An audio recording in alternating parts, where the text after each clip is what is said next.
Okay, all right, here we go. Bob, check. It's the Bob and Tom Show. Test. Hump Day. All right. One Eye Day. That's right, baby.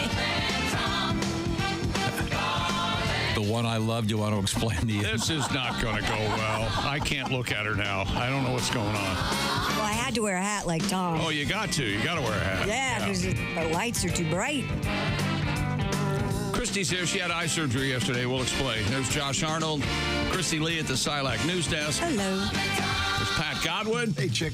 Ace Cosby. Someone stole his chair. Yeah. I'm Chick McGee, and here's Tom Griswold. Oh, we got all kinds of... All hell's breaking loose. What the hell? Somebody stole your chair. I don't know. It's a different butt. Ace is upset. Got a different butt print. That's all I know. I don't like different butt feel? Yep. Yeah. I don't like that. I put a red dot sticker on the back of my course you chair did. years ago. And Yeah, nobody's going to... You mean- Nobody's going to default that and just take the sticker off and take your chair. You got him there, Columbo. I know my ass. I bet you do. Wait. That should be chapter 4. I know my ass. The Ace Cosby story. Have you found the chair? I'll look during the break. Okay. All right. He was sniffing around my chair. I don't know. I'll check mine. I'm Well, I not think sure. the red dot thing, somebody saw it. They just peeled it off. I don't understand. Yeah, but why would somebody take it in the first place? Yeah. Not mine. Somebody might have just had it. Let's say somebody. Well, has just had it with Ace. Okay. Let's just say somebody's had it with Ace. The studio and they gets took his chair out in the parking lot, took the sticker off, and rolled it into traffic. Let's just say somebody did that. That could happen. Yeah. It could happen. It could happen. the studio That's all I'm gets used saying. for podcasts and stuff during the day, so. Does? Okay. I didn't know that. Well, Ace, we'll get your butt feel, if you will, back in gear. I get upset, though, when I get in my car and the seat's been adjusted. Yeah, there's no way to defeat that either. Just hit a button. You just hit the one button, which should be your set for your seat, and it just goes back to the original. But no, it's too complicated. I understand, Tom. You don't know how to set it, do you? No, he does not know how to set it. Yeah, I've got Got to it. hold the button in. Yeah, but there's a trick to it, apparently. And he asked me. There's he a said- trick to it. Yeah, big trick. He said, have you got your phone? Like I use my phone for a key now for my car instead of having a fob. Very fancy. He goes, do you have time to? I go, no, I sure don't. Not going to do it. Don't they have a fancy guy at your place that will show you how to use? I don't think he all knew that either. stuff? You know why I said no, he Josh? knows. Because you give a man a fish, he eats for a day. You teach him to fish, he eats for a lifetime. Yeah, I really don't have time. I'll figure it out eventually. I don't think you will. I'll have someone explain it to me. Why don't you just download an app? When you bought the car, you were offered a private tutorial on it. Yeah, but I didn't have time, and he was busy, so I didn't bother. And I bet if you called him up right now and made an appointment, you could go Yeah, I over don't there. have that kind of time. I got a busy day today. I got a parent-teacher conference, all kinds of stuff going on. Oh, yeah, it is the season for that, isn't it? Oh, yeah. Poor teacher. Yeah. Can you imagine? No. Here he comes. I showered and everything, just in case. Just in Well, case that's good. what? Are you You know. hit on We're by going to the hit teacher? on the teacher? No. You don't want to walk check. in there. Sometimes I don't get time to shower in the morning, and I figured I'd do my best because it's right when I get off the air, so I don't have time to go home and take a quick shower. Well, you'll be presentable. That's You don't want to, and the teacher's lounge the next day. Gee, man, B.O. You are so worried about what people think of you. No, you want to make sure the teachers think you're clean. I'm sorry. A very exciting day today. I'm really psyched up about some of the stuff going on. I should, at this point, mention that we did have a winner. Week 7, it's the Bob and Tom Pigskin Pick'em competition. Each week, a beautiful gift certificate from Steven Singer Jewelers for $500. And this week, it's Eric Stewart from LaBelle, Missouri. Do you know where that is, Josh? I don't. LaBelle, Missouri. We'll find out when we talk to him In tomorrow. English, that's the bell. Go ahead, Tom. And it's B-L-L-E. Yeah. Oh, fancy. got the whole Fancy thing. French. Maybe the girl. La Belle. La Belle. The pretty one. Eric, congratulations, Eric. He's got that Steven Singer jewelry gift card. He had all 15 games right. He was in a 3-way tie, but he won the tiebreaker. So, by the way, week 8 is up and running. It starts Thursday evening, so get your picks in today, please. Just go to bobandtom.com/contest. While you're there, we got a double dose of cool stuff. We also have Orange Insoles stepping up with that gigantic 4K smart TV and dartboard for your man cave or woman cave. She shed. Or what is it again? She shed? She shed. I mean, it's really hard to say that without slipping. She shed. I don't find it really challenging. I'm afraid I'm going to slip. And say what? I don't know. It's like when I see, slow down, shiitake mushrooms visually, and every time I walk by those in the grocery store, I think it says something else. Well, thanks to you, I do that. Okay, well, just one of those little things. Now, that's all coming up today. Once again, please get your entry in bobandtom.com/contest. Speaking of the shoe-in of the week, it's very strong this season. Do you happen to remember where you stand? It's 37-28 against the spread. This is free money. Come by. This is free money. I'm an ATM for people. Bet it up. That will be coming up tomorrow. A tip would be appreciated, but whatever you want to do, that's fine. Yeah. Also, coming up today, we have the X-Man in the news. The Wolverine and the X-Men. Yeah, they're both in the news. Well, which is it? An X-Men or a Wolverine? I mean, Wolverine is an X-Men, technically. Yeah. Okay. We also have... okay. Thank you. I don't know. I've never seen those movies. I just know he's the guy that has the scissor hands, right? No, that's Edward Scissorhands. He has... Wolverine has knives. Knives for his hands. Knives. Fingers, They shoot out of his wrist kind of thing, yeah. So they're not there all the time. No, they're in his skeletal system. That's my favorite scene in any of those movies because he also has instantaneous healing power. So when the knives come out, somebody asked him, does that hurt? And he says, every time. Yeah, it's a painful... That's badass. An adamantium shooting out of his flesh. Got to be careful. How does he activate him? Is there like a button? He gets mad. Kind of throws his arms down a little bit, but it's usually when he needs them. Man. Yeah. Okay. Because it'd be really terrible if you were, trying to use his dude wipes. Well, here's the thing. And they accidentally go off. Well, when he first got the suit installed, he went to the dealer, and the dealer showed him how for the knives to come out of his hand. I see. It really was a smooth sailing after that. I just spent like 5 minutes. And coming up in the realm of the, of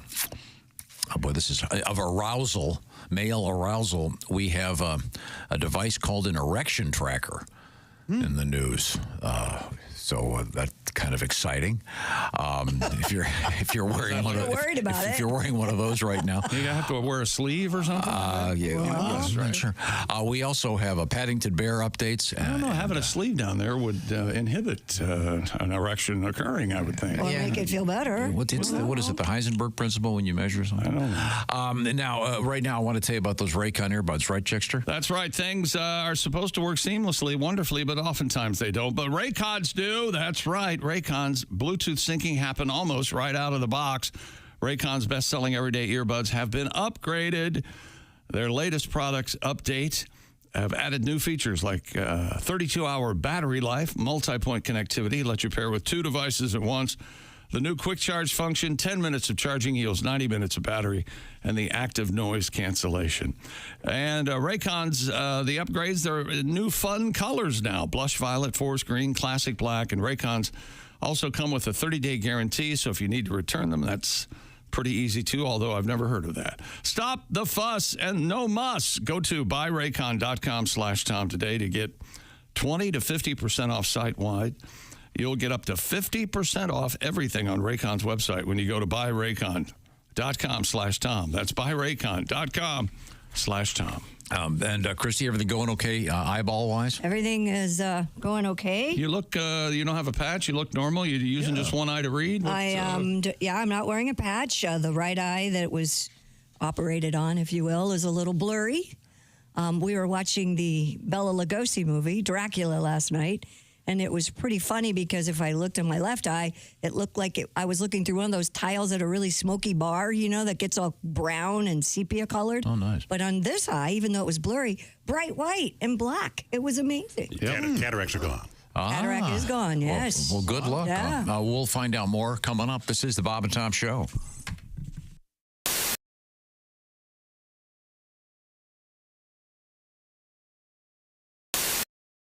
Hi, this is Chick McGee from the Bob and Tom Show. Thanks for watching this morning's show. To listen, just go to bobandtom.com and check out the list for a station near you, or stream the online radio station on our website and the Bob and Tom app. The Bob and Tom Show, on air, on app, and on demand. I'll tell you what, Miss Pat, that was really good. That was really, really funny. And I tell you, I am going to take you out to dinner. Really? You gonna take me? I promised. Yeah, I'm gonna take you out to dinner. You wanted the custom sushi? Yep. I got a great sushi place. We'll have a great dinner. And you eat sushi? Yes, I do. And what about dancing? This is like a small place. They don't have a dance floor, so It doesn't matter. I can teach you how to dance, Tom. no. But I can't dance anyway. I'd be I can teach you how to dance, Tom. Okay. All right, Tom. I'm gonna teach you how to dance. You ready? Come on. Come on, shake it, Tom. Shake it. What am I Shake shaking? it. I mean, you have. You shaking whatever this is. Well, this is. I don't know. It probably don't work, but come on, Tom. Shake it. Are you bouncing? Are you listening? Are you loose at the knees here? I'm about to back that ass up, Tom. You ready? Okay. You're gonna back that ass up? Yeah, Okay. come on. I do Pilates, you know. No, don't Whoa. run. Don't run. Come on, Tom. Drop it. Drop it. Drop Drop what? it. Drop Oh, my it. God. Drop it. Drop it. Up. Now hit the ass, Tom. Hit. Did you ever hit see it. the movie Deliverance? Hit the ass, Tom. Pat it. Pat it. Pat it. Yeah, pat it. Pat it. Pat it. I think this may be sexual harassment. No, I like it. He still following me. Come on, Tom. Don't ride. Hey, go on. Drop it, Tom. Drop it. Drop it. Drop it. Drop it. I think you're gonna Drop crush it. my knee. No, that's your knee, Tom. It's really hard. Yes, and I'd like to make a reservation. Yeah, this is Tom. Hi, how are you? Yeah. No. Just for two. Yeah, nice quiet corner. Hey, listen, is there like a dance place near you? Some kind of funky. Oh, wait a second. I'll get that. Hello, Bob and Tom Show. Bob and Tom, it's Kenny Tarmac. Kenny. Hey, Shooter, I'd love to say we just landed, but I'm still driving. Oh. I know. Like I said yesterday, with all these spring breakers clogging up the airlines, I rented a car, making the most of my wizard number, but it's fair to say I've had my fill of Zone 4 people. I know. I just crossed over into IL from IN, and for once I didn't have to do a touch-and-go at ORD first. Oh, nice. I'm at a truck stop, and like most road dogs, I had to re-up on my supply of sugar-free Celsius and veggie straws. And I'd be giving anything to be in the Sky Club about right now, but unfortunately, my rental car has a nail in the tire. Yeah, I got to find a place to get my tire fixed. Yeah. I'll take a bird strike any day over this, but this is really going to set me back. Bob and Tom, hang on a sec. Let me ask this trucker if he knows a place to get my flat fixed around here. Okay. Excuse me, sir. I found myself in a predicament. My right front is low. Picked up a nail. Would you happen to know a reputable tire place around these parts? Oh, you've definitely got yourself a flat there. That's going to turn into a roll alligator. Probably won't attend to it. That's why I roll on Goodyear tires. I don't use those commie brands. I wouldn't put those on a moped, but if you can make it up to Pete's Tire Center, you're only 2 miles away. Thanks. Sounds good. Yeah, I'll try to find Pete.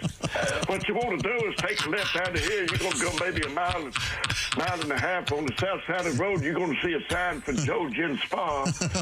Now, if you can't make it all the way to Pete's, be sure to stop in there. Hey, Todd, I've got to take this. I got to call on my burner. They may not fix your flat at Joe Gin's, but you're going to feel like they did. Here, I've got a gift card that's got $40 left on it. I haven't been in almost a year on account of my cholesterol being what it is. When you get there, ask for Lou. Tell her you'll pass on the table sign, but you still wanted to take a look at your undercarriage. Hey, gang, looks like this might take a while. Let's circle back and reload for tomorrow. We just landed. Okay, thanks. Oh, easy, I'm right here. My God.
Hey, welcome back to the Bob and Tom Show.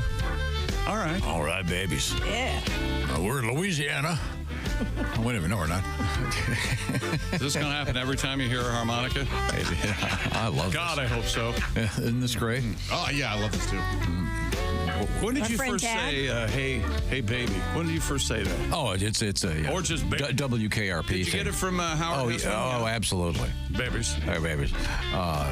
This is nice. I have a little bit of Tad Robinson for you. Tell the doctor where it hurts. Oh, yeah. That's Chick McGee over there. He's at the Dude Wipes Sports Desk. Okay, there's Christy Lee, Pat Godwin. Hello, Josh. Hi. There's Ace. Tom, go. Christy Lee is with her fixed up eye at the Silac Insurance News Desk. Christy had some eye surgery. She looks like she's ready to bargain at a yard sale, is what she looks like. I can do that. I love that. I love that Baseball look. cap look. The Love baseball that cap look. and the vest. Yeah. Yeah, Well. nice. Probably maybe just went to a class. Probably got a little bit of a, you know what I'm talking about, Josh. That, yeah. In this case, I don't know what What you're is he talking saying? Oh, about. you mean I just came out of He went Pilates to or a something? class. Yeah, you got a little bit of exercise. She's got a little bit of stink, you know. Oh, okay. I knew what he was saying. Badly. Wow. Don't you like that? You like that, don't you, Pat? Oh, yeah. Wow. Oh, yeah. You and your girl play a little bit of tennis. A little sweaty. Oh, yeah. Funk on, Little funk on the sauce. A little funk. Little funk on your junk. You know what I'm talking about. Gosh, you guys. I'm glad we're here. Bring into funk, huh? Now, yesterday you At missed a least we're couple things. together. What'd I miss yesterday? Well, you missed a couple things about human sexuality. We had an interesting story. Here's the headline: "Being too adventurous in the bedroom could be ruining your sex life." This is according to Dr. Emily Jamia. What's wrong with her? Well, she advises to take baby steps. This is an unfortunate, I think, use of the term when it comes to trying new sexual activities. And this is the part that I found amusing. She said, make a checklist. Start with the least intimidating activity you'd be interested in, work your way up to the big ones. So, do you think that would work? Sit down with your man with you each have I think this is a terrible idea. It is a terrible idea. Yeah, but she says start with the easy stuff. Not What is the easy stuff? well, you don't want to start with, you know. Oh, Necking. How about your sister? necking. I think you're past necking. Well, it's easy. Aren't you? It is easy. Yeah, doggy. Start off easy. It's like, hey, I'm going to take you from behind. It's still going to be regular stuff. You don't want to put like Cleveland Steamer up there. Oh, Tom. Not right away. No, Right. That's what she's saying. Yeah. Yeah, you want to ease it. I think it's, but I mean, having a list and you're at some restaurant. Yeah. Oh, are you ready to order your entree? No. We're about to get to butt stuff. Could you come back in 5 minutes? Some of this stuff, there's just too many dumb things that are printed, and then we repeat Well, they them. have to have articles, right? Yeah, I Got to guess. tell you what you're doing wrong. I They don't have an article. guess. But anyway, the good doctor suggests you ease into it. Have you ever had experiences where you go, well, where'd she learn that?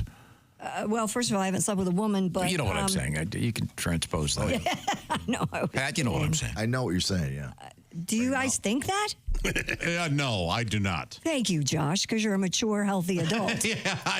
Josh is mature. Well, no, if anything, just grateful. Yeah. But, boy, I don't care where she learned as long as she can do it on me. You can learn a lot from a movie, you know.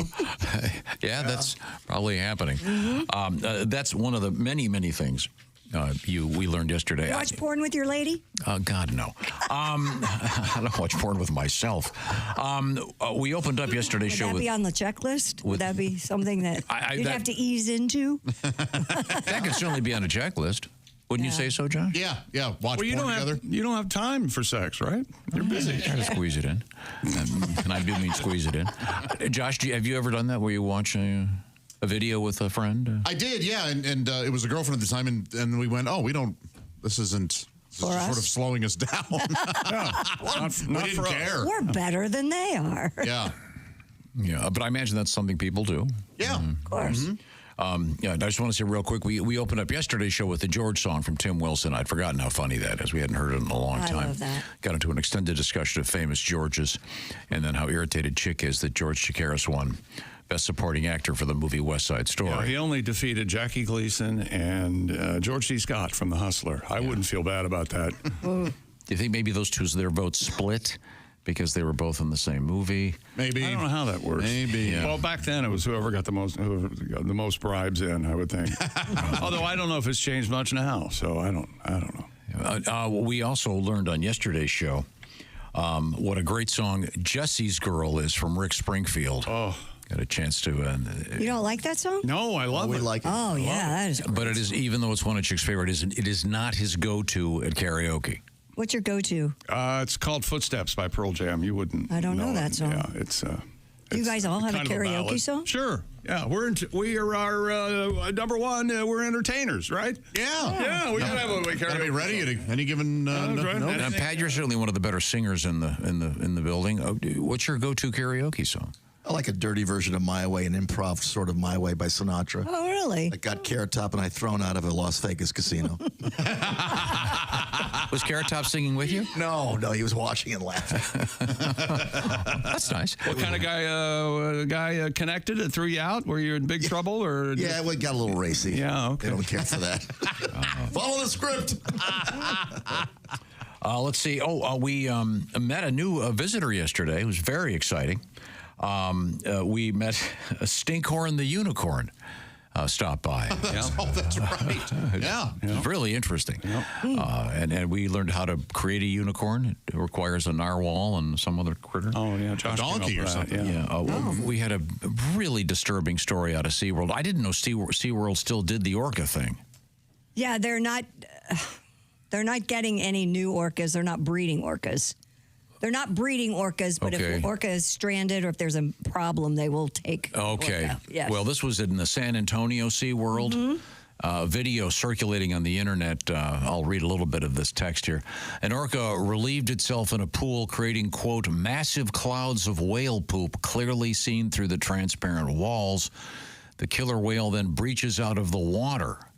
According to this account. Well, you know how good you feel after. Sure. And, quote, a tidal wave of poop-laden water splashed on the guests in the stands. Samantha King was there with her family. She said, we expected to get wet sitting so close, but not like that. People were throwing up. It smelled awful. They had to escort a bunch of the people to some showers. Yeah, pretty rough. The splash zone, if you will.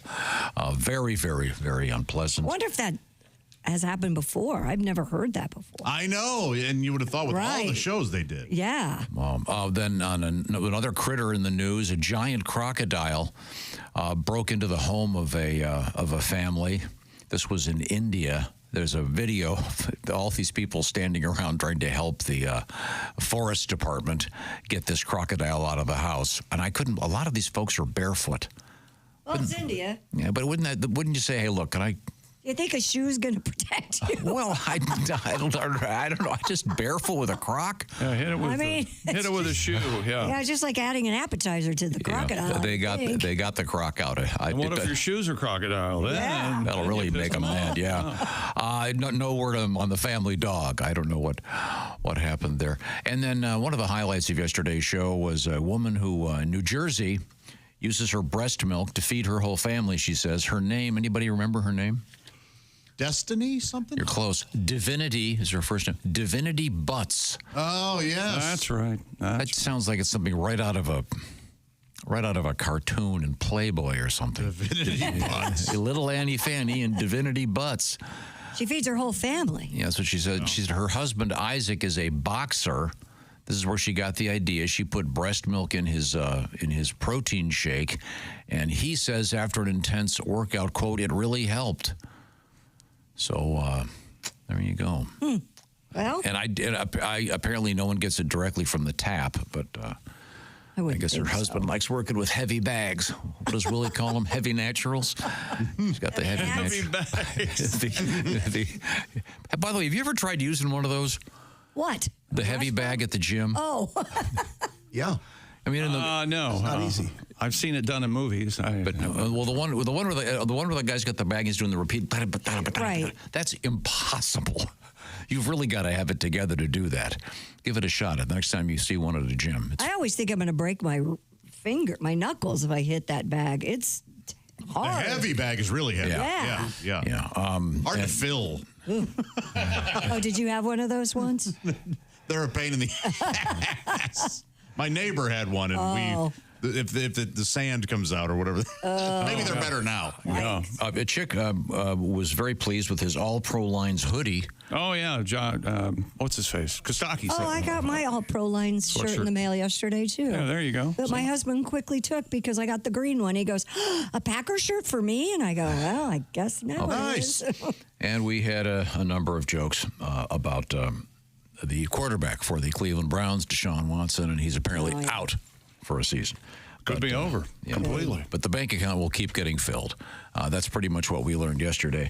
And it's now time just to get a brief visit with Chick McGee at the Dude Wipe Sports Desk. We had NBA history last night. LeBron and Bronny, Fredo of the James clan. I don't think he's going to be very good. No points last night, took a shot, clanged out. I can do that. Anyway, LeBron and Bronny became the first father and son to play in the NBA when they checked into the game together. Second quarter of the Lakers season opener last night against, who the hell they were playing? Milwaukee. LeBron is the 39-year-old top scorer in the NBA history, and his son's 20 years old, second-round pick by the Lakers this past summer. Ken Griffey Sr. and Ken Griffey Jr. were on hand, of course, from Major League Baseball. Oh, cool. Oh, they were there watching? Yeah, they were there. They took some pictures and everything. Fun. Lakers win the game 110-103. So. And do you think my Bronny James Dio thing is going to take off? No. I do not. I was just listening to an interview with Geezer Butler. Is that right? Yeah. You know who Black listened to that Sabbath interview? Were you strapped to a chair? You and Geezer's family listened to that interview. It was really interesting. Geezer, of course, you know who Geezer is, don't you, Pat? I don't. A bass player for Black Sabbath. Yeah, I wouldn't. He wrote the lyrics to Paranoid. Oh, okay. That's a good song. Yeah, he's great. He was the lyricist. He's still good friends with Ozzy. Talks to him almost every day. It's nice to know. But what I wonder if Ozzy knows that. That's a fair question. Mm-hmm. Did you hear that interview, Ace? I did not. He says that they had to explain to Ozzy what Paranoid meant. Ozzy was singing it, and they had to tell him what was going on. It's fascinating. But that wasn't recently, right? That was even in the beginning. Ozzy was. They were having fun. All right. But it was a fun interview. It's no Jesse's girl. I still don't know why he's called Geezer. Do you know? I look like an old guy even when he's a kid. I don't know. Yeah, no, I'd like to know. What's his first name? I don't know. It never came up. Leonard Butler. But Leonard Butler III. yeah, it was fun. Geezer's out there with his bass. Still plays occasionally. Where are we? It's Terrence Michael Joseph. Oh, I so don't know. close. Terrence Michael Joseph. Yeah, that's his name. I can't find a Butler in there anywhere. We have the same birthday. Hi, Geezer. Boston Celtics tied the NBA record for making 29 three-pointers in their victory over the Knicks last night with a chance to break the record. The Celtics missed. They tied the record they had a bunch of time left, but they kept trying to break the record. They took 13 straight threes and didn't make it. It still end with a tie to 29 threes. They won 132-109. Who the hell did they play? The Knicks. That's right. There you go. Oh, and sad news this morning. Fernando Valenzuela, Los Angeles Dodgers pitching ace. Of course, we all remember Fernando Mania back in the 80s. He's passed away at the age of 63. He was a phenom, won the National League. Listen to this. He had quite the 1981. Yeah. He won the National League Cy Young and the Rookie of the Year in 1981. Wow. He helped the Dodgers win the World Series the last time they played the New York Yankees. The Dodgers are preparing for the series, of course, starting this Friday. He had been on Dodgers Spanish language television broadcast. He left that broadcast in September without explanation. So they're assuming now that it was because he become ill. So That's a shame. no official cause yet on death. Famously looked at the sky with his weirdo wind-up. I think, didn't Lasorda, the manager of the Dodgers, say he only knew two words in English, beer and light beer? Isn't that right? Great moment. Yeah. Yeah. Didn't he end up doing a commercial? He was everywhere. He must have done commercials. Yeah. Fernando was every blank and where. Yeah, that was a huge year and a huge story. We'll miss him. Sorry to see him gone. And oh, by the way, you didn't think about this, did you? With the World Series coming up Friday, Dodgers and the Yankees, could Shohei pitch a game? Oh, did I just blow your mind? They asked Dave Roberts before the playoffs started if there was a possibility that Shohei Ohtani was going to play the NLCS or the wild card or the divisional round or anything. He said, no, he will not pitch, but he hasn't said yet if he's available for the World Series. But he got his surgery in like August of 23. Yeah. So he's been pitching off the mound, I guess, during practice. Boy, that'd be exciting. And the home run ball got sold, even though ownership is in flux. I don't know why. How could you sell something you don't know who to give the money to? But an auction house sold the home run ball, the 50th home run ball from Shohei this past season, $4.4 million. That is astounding. A record high price, not just for a baseball, but any kind of ball in any sport. Now you got bocce. You got football, you got baseball, you got basketball, pin. you got Highlight? duck pin. I don't know if that's a ball or not. Beach? Pinball. Yeah, pinballs sell. Got your beach ball? I don't think highlight has a ball. I don't think they refer that to that as a ball. The I know cesta. it's a round ball. That's the thing they hold. They hold. But I The don't. cesta is the thing that they hold in their hand, the big thing that Right. catches. There's a whole great subplot in Mad Men about bringing highlight to the masses. Do you know what they call a court in highlight, Christy Lee? I have no idea. A fronton, something like The that. highlight fronton. Fronton. There you go. Oh, very, very nice. Very good. Very good. I did learn that here. A couple quick things. I'll remind you that the Friends of the Bob and Tom Show comedy tour up and running. And stop next. It is Grand Falls Casino and Golf Resort, the event center. That's in Larchwood, Iowa, near Sioux Falls, South Dakota. And it's coming this Friday. The Larch. Friday only. Pat Godwin is our headliner. He's right over there. I see him. Al Jackson will be there. Jeff Oskey. This is going to be a great show. And your host, the very handsome Josh Arnold. Have you decided what you're going to wear yet, Josh? Yeah, I'm all good. Okay. You going to tell us what it is? Or is it a big surprise? It's a huge reveal. We all know. Something flowing. I bet it's going to be a Carhartt flannel shirt. I think you nailed it. Jeans. Flowing? Is it going to flow? I hope it Nike's flows. chick got me. Yeah, Some- don't tuck it in. Let it flow. Anything Halloween-y? No. Well, you have a fall shirt, though. A fall flannel, don't you? Sure. A fall flannel? Fall Fabulous. You got to dress up for these things. If you want to see this big show, GrandFallsCasinoResort.com for all the information. And I'll give you a little bit of information right now. You want to be a big winner? How would you like a gift card from our buddy Steven Singer? Go to bobandtom.com/contest and get those picks in before Thursday evening for the Bob and Tom Pigskin Picks competition.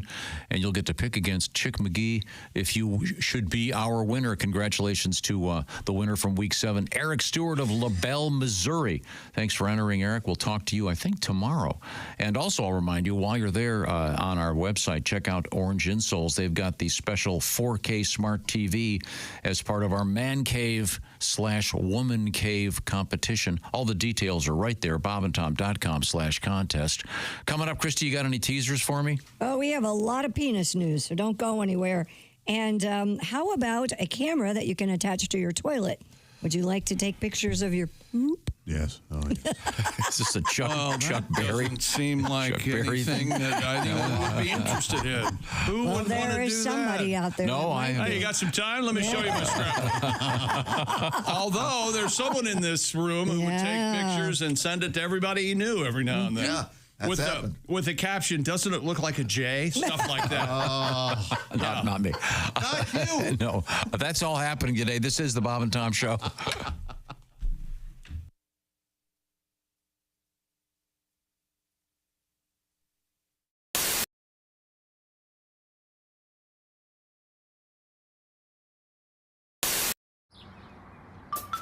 Is that Chick McGee? Why, it sure is. Chick McGee, who knows that an annuity from the folks at Silac Insurance Company means a retirement check in his mailbox every month.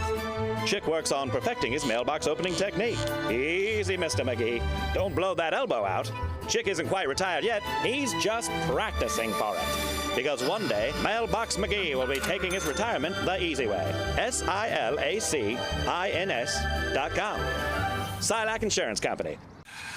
Dear Allie, my boyfriend is into crazy things like putting me in dog collars and leashes and having me walk on all fours. Then he'll give me champagne out of a doggy bowl. Yes. I actually have a lot of fun with it.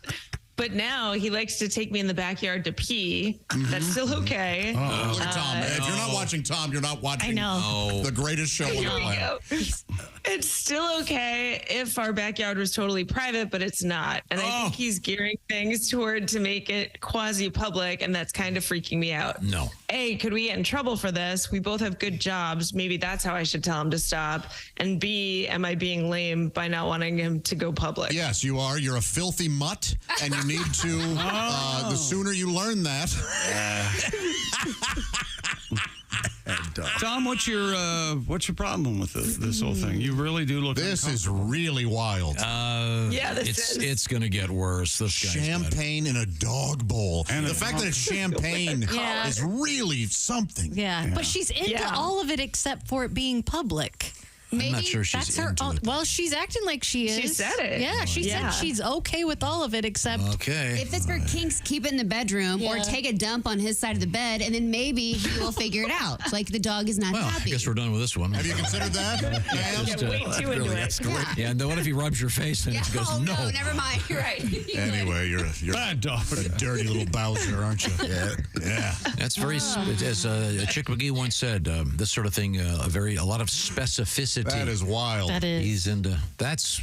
Oh, yeah. Obviously, the answer is whatever, when it gets to the point where you're not comfortable, don't do it at all. Say it. Yes, do not do it. I mean, I just think you'd have to talk to a professional on this one. Won't this just keep escalating? Potentially, but she's got to say no. So whatever you're not comfortable with, please don't do. But if you're fine with being leashed around the yard that has maybe a tall fence, that's right. Oh, good for you. You guys. Maybe you just found tell him each to put other. up a fence. Exactly. Yeah. Go to dinner. Get to a nice restaurant. Sit. I don't guess there's any. Can she have a her bag? Any reason to ask what position he likes? Yeah, right. I think we know. That's the camper. We're done now. Yeah, I think we're I done. hope she's not allergic to peanut butter. Let's get to our next letter. Now, what's this next tune? Well, this is a love song, baby. You know when you love somebody, but you don't get it back. It's about a girl that did not return her. She already had another love. And it's actually a song about that other love of hers. I can't stop thinking about her, baby. Here we go.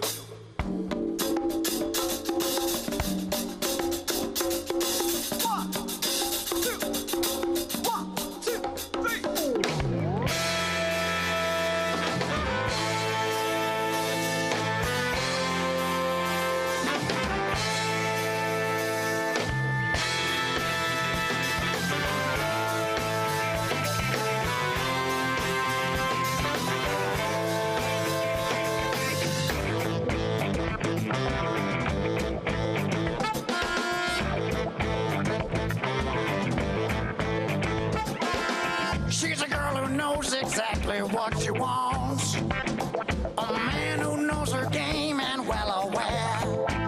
So many irons in the fire in a juggling act. Tricks on the hook, balls in the air.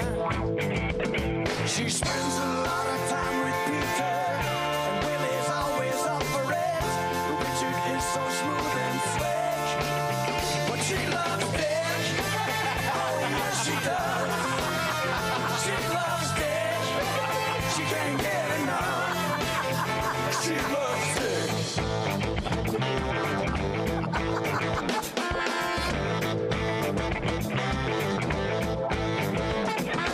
So many men, so little time. But there's only one that's fixed in her mind. A fix that she can't quit no matter what she does. An affliction, addiction that she loves.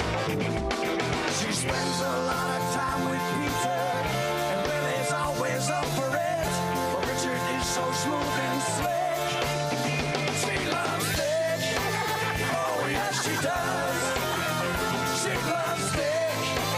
She can't get enough. She loves Dick. Hey!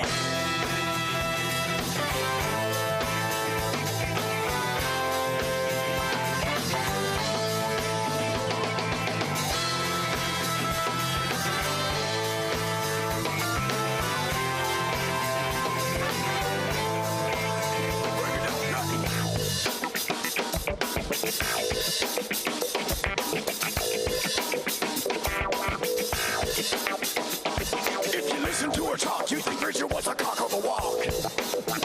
He's good to the last drop. And she can't stop, she can't stop. If you listen to her talk, you think Richard was a cock of the walk. He's good to the last drop. And she can't stop, she can't stop. She spends a lot of time with Peter, and Willie's always up for it. But Richard is so smooth and slick. She loves Dick. Oh, yes, she does. She loves Dick. She can't get enough. She loves Dick. Oh, yes, she does. She loves Dick. She can't get enough.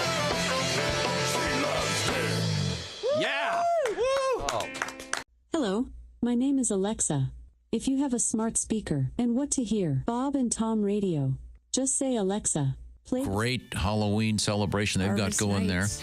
there. Yeah, Harvest Nights. Details about that coming up. Let's hang out right now. Welcome back to the Bob and Tom Show. We're all here. Christy's back after her eye surgery. Yep. There's Pat Godwin. Hello. Josh Arnold. Ace Cosby still hasn't found his chair. I'm Chick McGee. Hello, Tom. I am Iron Man. Are you? No. Little Ozzy solo. I've been thinking a little bit about Ozzy since I listened to that Geezer Butler interview. Fascinating. It's interesting. These rock stars, a lot of them are getting up there in age, and they've got great, interesting life stories to tell. Do they? And I didn't know that Geezer had written all those lyrics for those great Black Sabbath songs. And, of course, he talks about the great Ronnie James Dio era of Black Sabbath.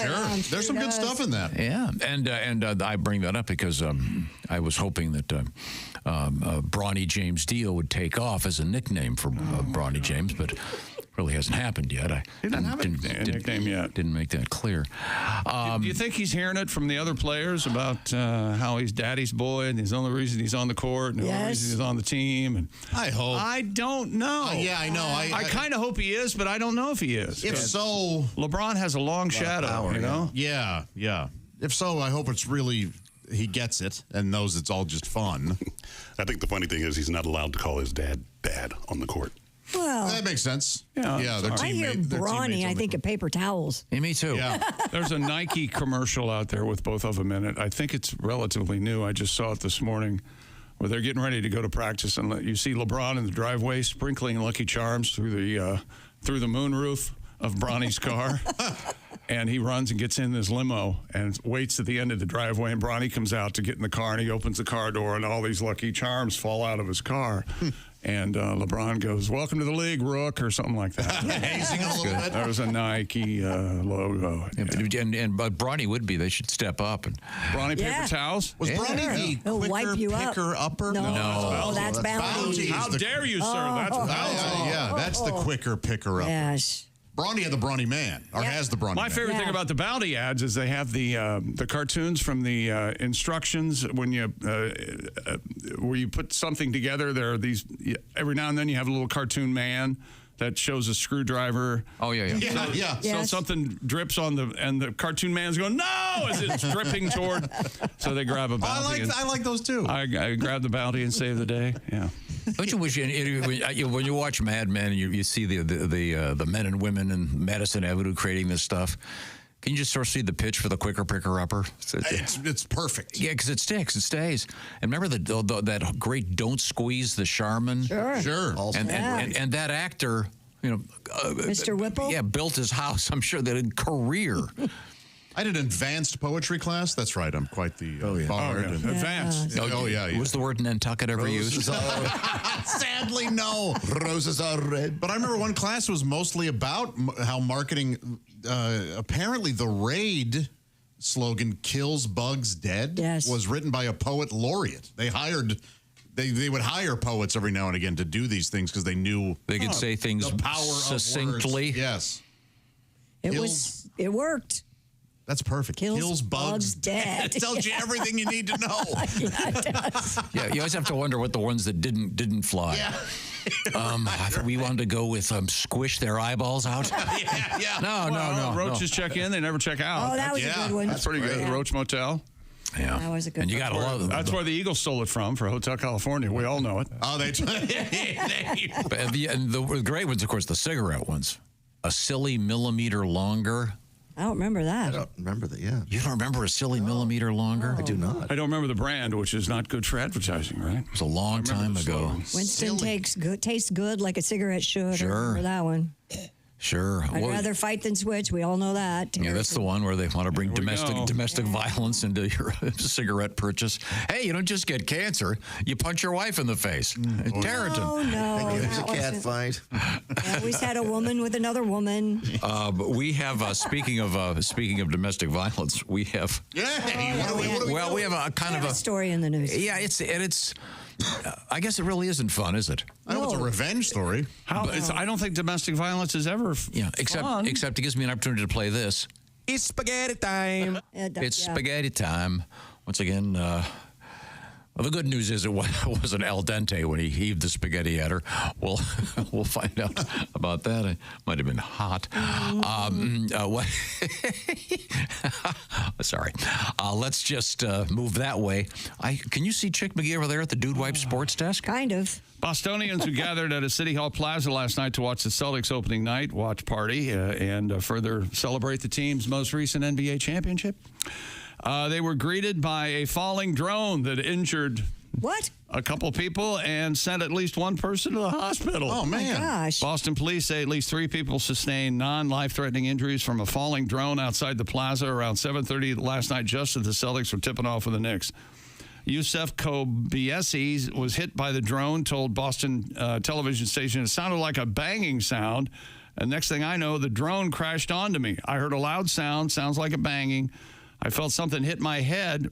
I was initially very scared because there was a loud sound, and then something sharp hit my head. I was cut. I hear a woman scream next to me, and then she fell. Man, oh boy, that must have been scary. One woman was taken away on a stretcher after getting struck by the drone. For like an hour, I was standing in shock, like, oh my gosh, says Derek Scrima, who claimed the drone cut 2 of his fingers. Ouch. You know, they got those blades. Yeah, I they wonder if it do. ran out of batteries or if it hit something. Well, all right, Johnson. Did you gas up the drones? I told you to gas them up. I know you did. I gave you one job. Why'd we buy gas drones anyway? Well, Aren't they a little heavy? they were on sale. Now there's gas. Now the problem is, you got to add the oil. Yeah, you got your 2-stroke and your 4-stroke. And if you don't add the oil, you just charge them up, Tom. They don't have gas in drones. They don't? No. Oh. They wouldn't be able to take off. Yeah, let alone the weight. It's really Like a vulture with a full belly. Can't fly. It's a good thing, otherwise they'd explode when they landed. Yeah, a lot of problems with the gas drones. According to the Celtics, their official response was, quote, unfortunately, there was an incident involving a drone and fans attending tonight's event. On-site medical and safety personnel immediately attended to the situation. We're currently investigating further and wish all involved well. You know, this won't be the last drone falls from the sky. Oh, God, no. Injured story we'll ever have. Nope. Yeah. Yeah. Will they ever allow them during like an NFL game above the field with cameras? Don't they have them now? I think they have those, yeah. Do they have They do. drones? Yeah, I think so. Drone But there cams? will be law. I mean, during play, are they? Right. They'll have some. I mean, places already have. Can you see if it looks like it's a tremendous throw? You know, they have hit the drone. They have some sort of wire hookup for the camera that they run on the field. Like you can see it from. They stretch it from the top of the stadium, and then they can maneuver it. It's amazing. There's got to be a time where it's all going to be just totally self-contained. It'll be a camera flying around on the field, not hooked to anything, just some expert drone pilot, and videoing the game like that. And the guy can be in Vegas in a bunker watching it on TV. Yeah, well, that doesn't even have to be there. It's amazing. I want to say hi to my buddy Steven Singer from Steven Singer Jewelers. Of course, we've got our big thing going on. It's our pigskin picks competition, and our winner of week 7, Eric Stewart of LaBelle, Missouri. We'll be talking to him tomorrow with the shoe-in of the week. But if you want to get involved, Get involved. For week 8, just go to bobandtom.com/contest. At stake each week, a gift certificate for $500 from Steven Singer Jewelers. I'll tell you something about Steven Singer Jewelers. They've got that full 100-day, 100% money-back guarantee. That's one of the reasons people love them. But we do say that you have to go to IHateStevenSinger.com to find out what's going on there. Christy, do you have your bracelet on today? I don't, but I love it. I'm so excited about that bracelet. He's famous for one thing, real diamonds. Yes. Real diamonds. And he also is famous for not having some fake discount. Hey, it's Halloween pricing. It'll scare you. Don't bother with that. Every day is a perfect day to check out IHateStevenSinger.com. No phony sales, real diamonds. Visit Steven Singer in his showroom on the other corner of 8th and Walnut in Philadelphia, or just go online to IHateStevenSinger.com. Remember, you can upgrade. You got those nice earrings last year. How about making them a little bit bigger? Easily done, and you get your full value of the first set. So check into Steven Singer to see what I'm talking about. He's a dog guy. Another reason I like him so much. Steven Singer Jewelers. Go to IHateStevenSinger.com. Coming up in sports. A couple of bulletins coming up. A wide receiver trade, big-time trade coming up involving the Chiefs and the Titans. And an announcement about Texas quarterback Quinn Ewers. All right. This is the Bob and Tom Show.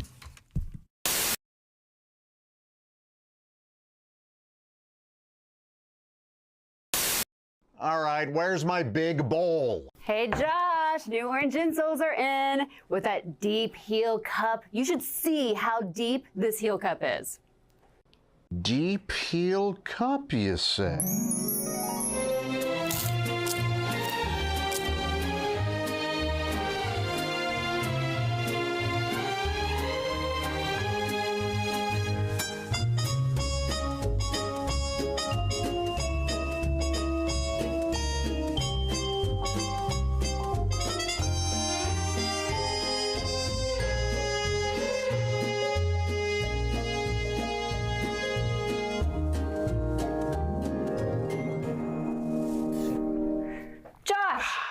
What are you doing? Deep heel cup. They're for your shoes. My shoes, you say? Orange insoles come with a deep heel cup and arch support to provide everything you need to keep up with your everyday activities. Orange insoles are great if you work on your feet all day, simply taking on the world. Orange insoles will help you feel better and do more, guaranteed. Get your orange insoles today and step into a world of comfort. OrangeInsoles.com. Muppets were the first thing I did, some cartoon kind of characters and stuff like that. Stuff I wouldn't even consider really impressions, but... Who's the hardest one to write for? Because sometimes if you have the voice, there's some impressions you see them and you go, boy, that's dead on, and you go, but there's no content. I've had a Billy Crystal forever. But I had no idea what I would even do with it. It's one of those voices that just, he doesn't do much. Yeah. Sully, you know. Yeah. Hey, let's go. Come on, guys. We're going to go over here. It's just one of those things.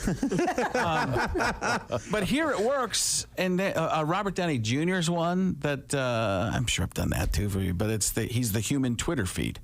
He talks in little phrases and everything's about himself. He could be giving out an Academy Award, which is supposed to be about the nominees. But it would turn it back to him like, these people deserve your applause almost as much as I do. Hashtag awesome.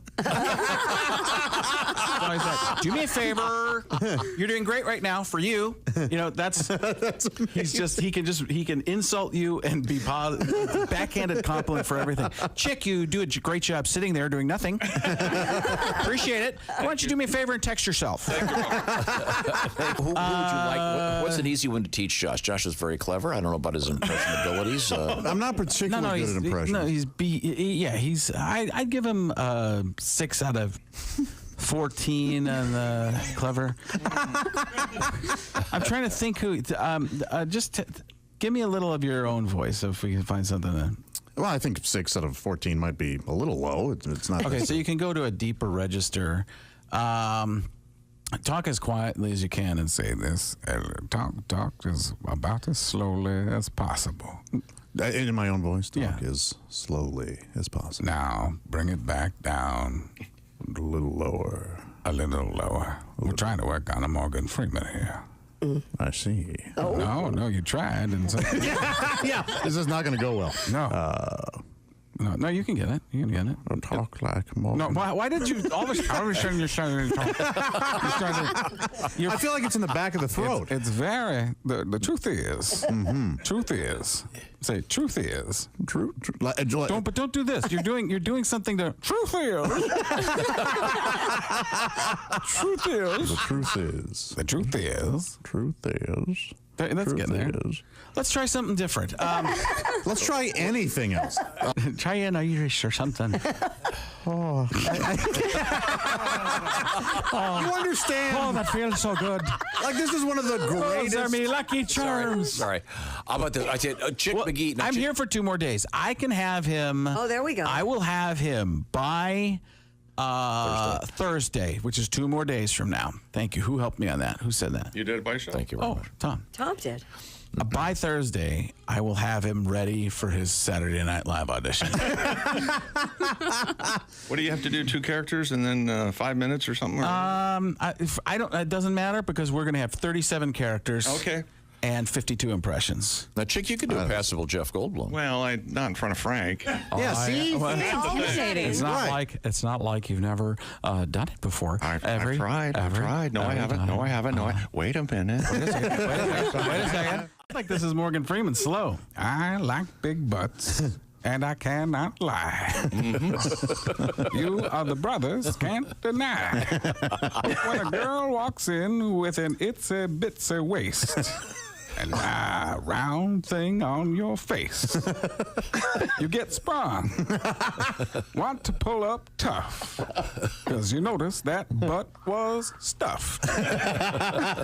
Deep in the jeans she's wearing, I'm hooked and I can't stop staring. Oh, baby, I want to get with you and take your picture. My homeboys tried to warn me, but with that butt you got makes me so horny.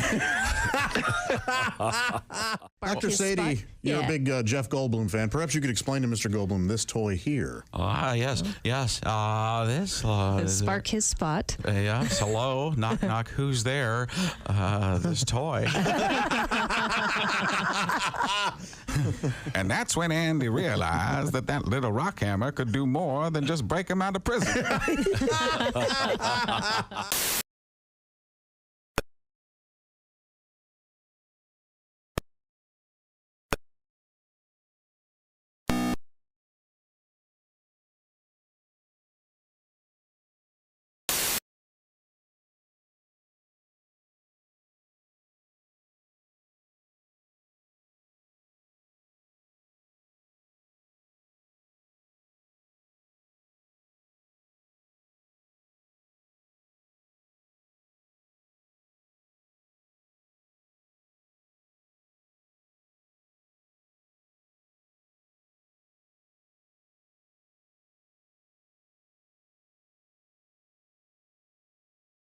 Either January 9th of 2025.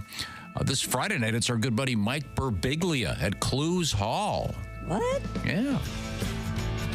Hey, welcome back to the Bob and Top Show. Christy Lee at the Silac News Desk. Hello. There's Pat Godwin. Hey, check. Josh Arnold, the I Hate Steven Singer sidekick chair. Hello, my bad.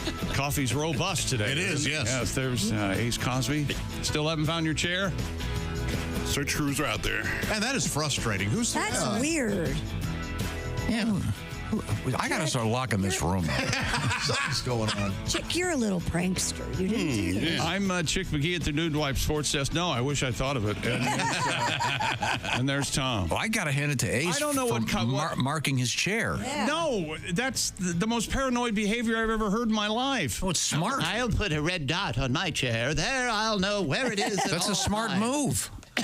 It is real dorky, but what do you? It's one of his tools. What do you call it, Ace? Butt feel? What was the word you used? Boy, you scared me for a second.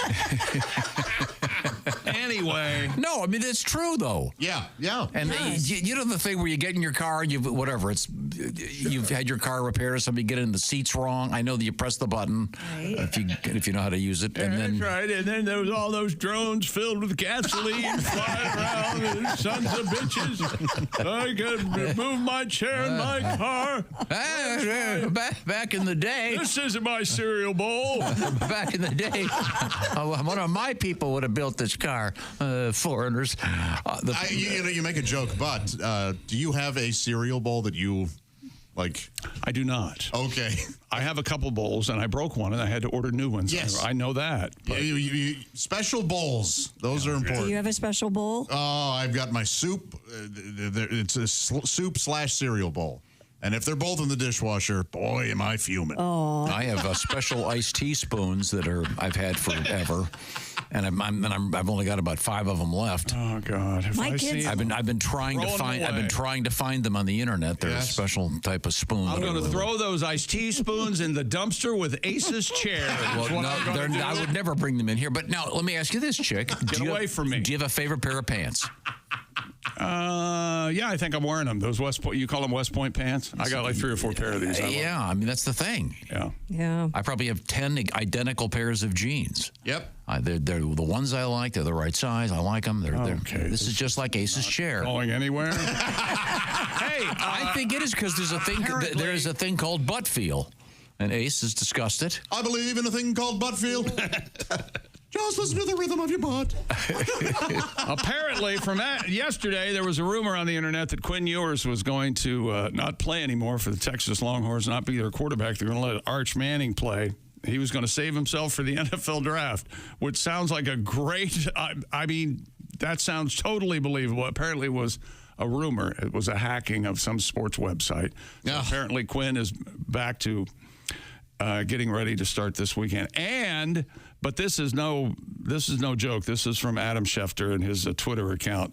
The Titans and Chiefs are working to finalize a trade that would send wide receiver DeAndre Hopkins from the Titans to the Kansas City Chiefs. Hopkins, yes. So yes, Hopkins, get in here. So DeAndre, that will make the Chiefs even better. So there you go. Love the suit. Get comfortable with another Chiefs Super Bowl, kids. There you go. Okay. Just accept it now. Yeah. Just accept it now. They're going down Sunday. They play the Raiders Sunday? How'd you know that? Just a guess. Cheerleaders are a staple. Yes. NFL stadium. How many NFL teams have cheerleader teams? Go ahead. I would have guessed every. No, not everyone. How many NFL teams are there? 32? 29. I'll say 26. I'm going to say 32. Don't know. I'm sticking with it. 24. That's right. Did you see this mic attack me? Yep.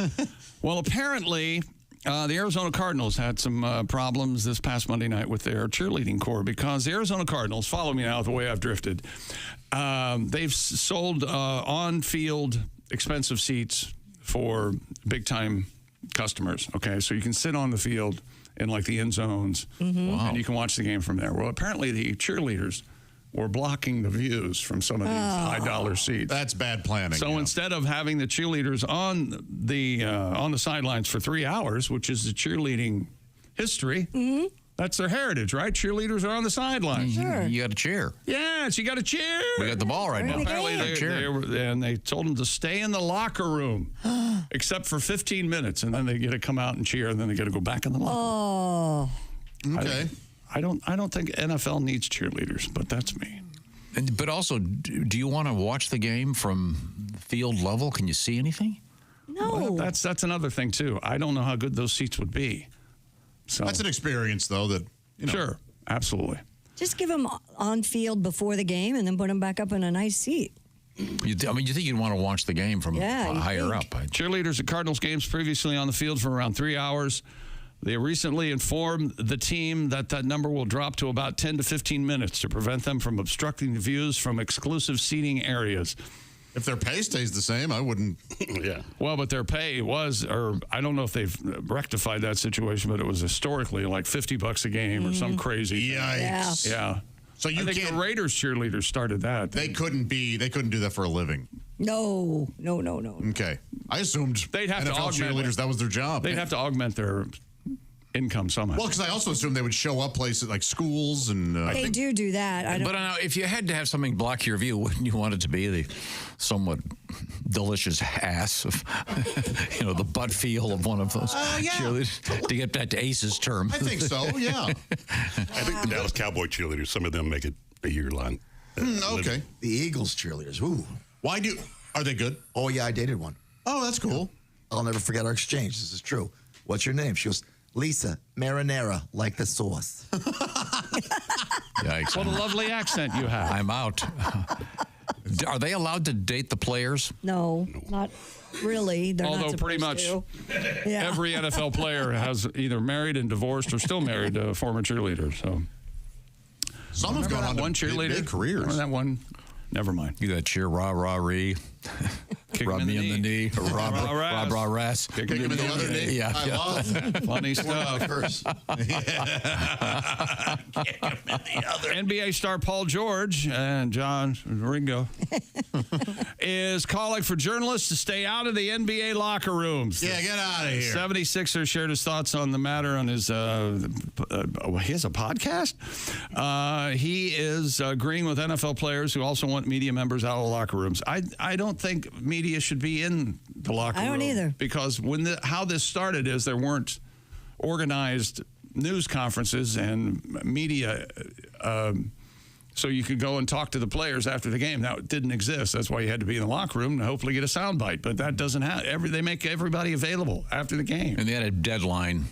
The deadline situation isn't what it used to be. You don't have to fly the tape to New York to get it developed. And the only media I would allow in a locker room is if they're wearing one of those old school hats that say press. Love those. I would let that guy in. And have the camera around their neck with the big flashbulb thing. What do you say? Is your team on the level? Paul George, John Ringo said, we're in towels, we're naked. And then you have these reporters in there and they're not staring at a wall. You know what I mean? They're trying to look at our balls. That's right. And they're right. If it's Sometimes you don't have a choice. If it's NBA, they're at eye level. And then he said, I was in Washington and there was a guy there staring at dudes. I don't need that. All right, chill out. You can relax. George added that many journalists eavesdrop on players' personal conversations, leading to rumors and reports. It's a place of privacy. The locker room is sacred. It should be treated as that. Yeah. I agree. Well, the guys with the big ones probably don't complain. Word gets out. Have you seen Davis? It's unbelievable. It's unbelievable. You know what I'm talking about. I'm just saying. The Davises. I know what you're talking about. I know what you're talking about. All right. Well, they're very tall in the NBA. Yes. A world record coming up. Who's excited? Well, should we be, or what do you say on this one? You likey? I think it's a good one. I will not say. All of them are good. Due to the subject matter, I will not say I likey. Okay. Okay. I'll give you extraordinarily inappropriate just by chance. Oh, boy. Okay. Way to go, Pat. You didn't know. Wait till you see. Right now, the Bob and Tom Show is sponsored by BetterHelp. BetterHelp is all about accessing therapy in a simpler manner that makes therapy much easier to get to, of course, because it's done online. And the way this works is you fill out a questionnaire. You'll be matched with one of 35,000 plus therapists that are out there working it. And you can switch therapists anytime, no additional charge. The importance of therapy can't be overstated, and the importance of accessing it. Well, this is so interesting because the therapy itself is then done online. You can do it with your smartphone. You can do it with your laptop. You can do it with whatever, at the convenience of you. It's about flexibility and convenience, so you can be in the privacy of wherever you want to be, thanks to BetterHelp. Visit BetterHelp.com/BT Show today to knock 10% off your first month. Once again, that's BetterHelp.com/BT Show. And like I said, the therapy is done online with a camera on, camera off, whatever you want to do. You can make it like just a phone call or even text back and forth. It's up to you. BetterHelp, H-E-L-P, BetterHelp.com/BT Show. Explore yourself through therapy with BetterHelp. That's BetterHelp.com/BT Show. Coming up, we have a world record. We also have some cool animal news and what you should never do in a hotel room. Aha! We're going to tell you about that. This is the Bob and Tom Show.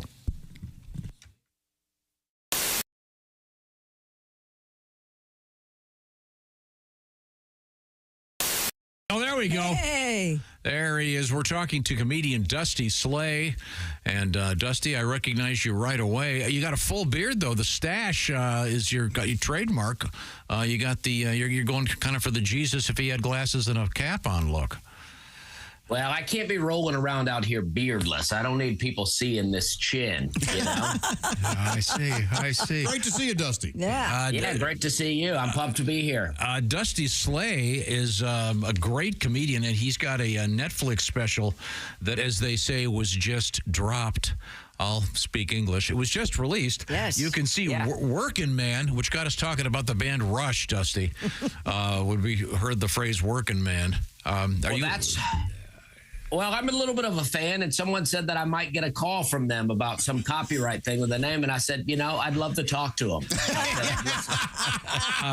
Let's do it.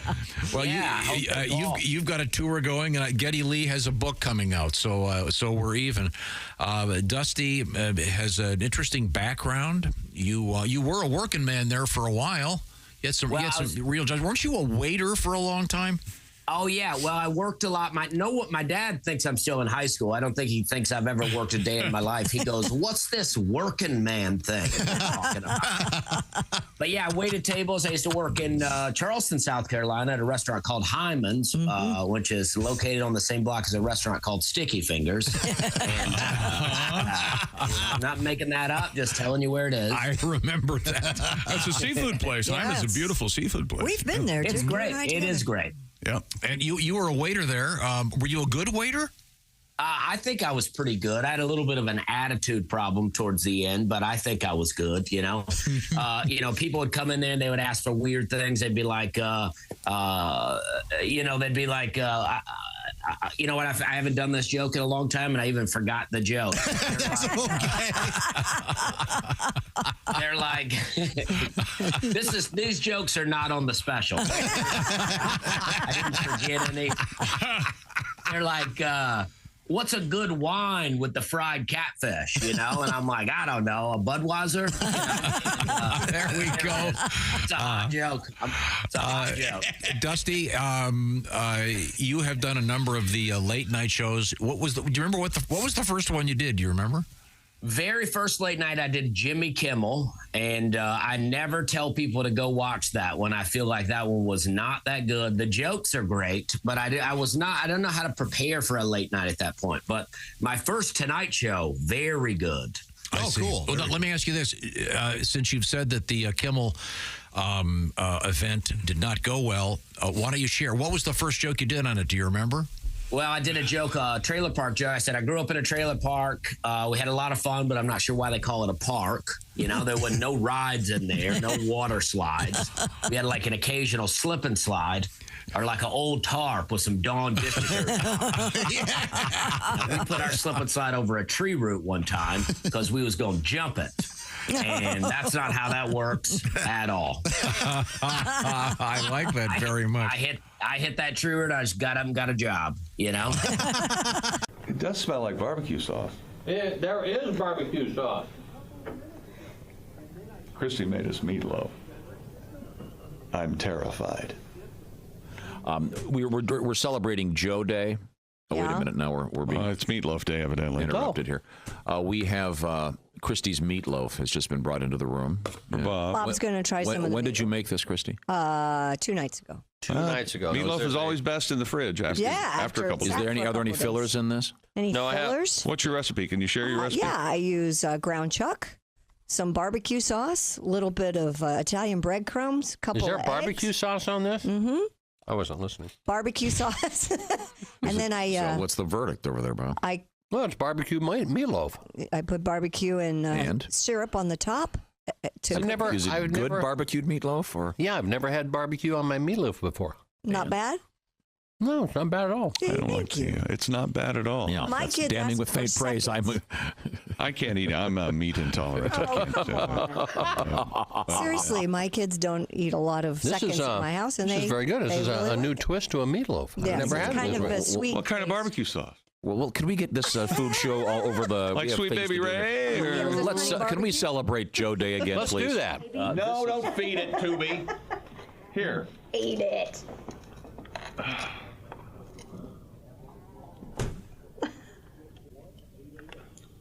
No, it's very good. Thank you.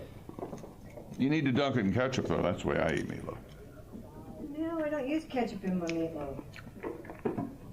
A hint of dog food. Just a hint.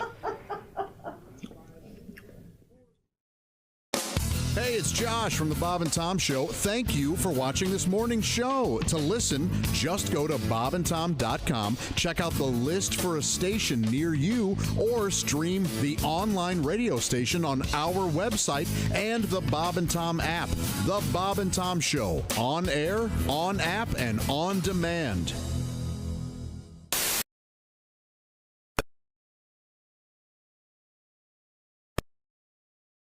Back to the Bob and Tom Show. Hello, hello, hello. There's Christy Lee and Josh Arnold, Pat Godwin, Ace Cosby. I'm Chick. Hello, Tom. Chickster is at the Dude Wipes sports desk with more sporting news for us. No, it's a world record. Stupid world record. A woman from Bangladesh has broken the Guinness World Record for using chopsticks to eat the most individual grains of rice in 1 minute. Go ahead. Roll that around in your brain. I'm laughing at what happened before. I know. Yeah. Unfortunate, wasn't it? Yeah. But for those of you with a time machine, you can go back and... I can do this, though. Can you guys? No. Yes, I'm great with chopsticks. Yeah, 1 grain of rice? Not at all. No. I'm probably not that sticky rice. Wouldn't be You fair. have to separate it. Miss Khan. Okay. Khan claimed the record title with a total of 37 rice grains, beating the previous record by 10. To accomplish the feat, the 24-year-old had to eat 1 single grain of rice at a time using chopsticks. Her attempt would have been completely disqualified if there were 2 or more grains of rice on her chopstick when she ate.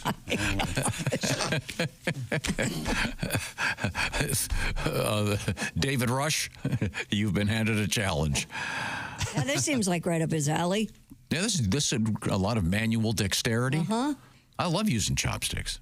Yeah, I like them too. You have your own, right? I was gifted some by some students of mine when I taught in Korea. Now, can you clean those? Do you mean can you put them in the dishwasher? Are they dishwasher safe? No, you have to. No. I have a pair that is dishwasher safe, and then I have a pair that's made out of some kind of wood that I just hand wash. That's what I meant. Yeah. There you go. See, that's important. So I have both. And they screw together like a pool cue. Sure. Fancy. Oh, yeah. Do you have the stainless steel kind? I have that. Yeah. Those are so slippery. I can't use those. That's all you get in Korea. Really? Yeah. At least, yeah. Oh, that'd make because they wash them. Yeah. I can pick up ice cubes with that. Really? I got very good. Good for It's you. it's a real show. I'm trying to turn it into a whole traveling production. Is that right? Yeah. I think I could go up against you. A man in his Oh, chopsticks. here we go. The gauntlet's been thrown. Yeah. I'm not sure what would be the way to test our chopstick ability. Right here. Oh, yeah. Rice. Yeah, we'd have to. Grains of rice. This will heat up a morning. Yeah, let's do it. Mr. Enthusiastic. It's idiotic, is why. Yeah, it's all. You lunatic. No, it's a test of manual dexterity. I think that there may be I don't think we need to compete. A practical reason for. I think it helps one eat slower. Yes. Right? Not. No. Well, do you do the thing where you put doesn't? the bowl up to your mouth and shovel? Culturally, that's what you do. Yeah. So it doesn't necessarily. They're not eating slower over there. No. Trust me. I saw so much. So much. Did you So start very doing much. that? It was considered polite and to eat your. That's how you ate your rice. Yeah. Yes. Not I don't one. care. I don't know what angle you're looking for here. Give him something. Okay, I give up. Is that sports? Yes. All right. Thank you very much. Wherever you go, whatever you do, always. Oh, hang on a second. Ready? Christy! And now Christy once again had her eyes done. Oh, and speaking of sports, by the way, congratulations to Eric Stewart of LaBelle, Missouri, our winner in Week 7 of the Bob and Tom Pigskin Picks competition. Details coming up. Who's Stom? What else you got, Christy?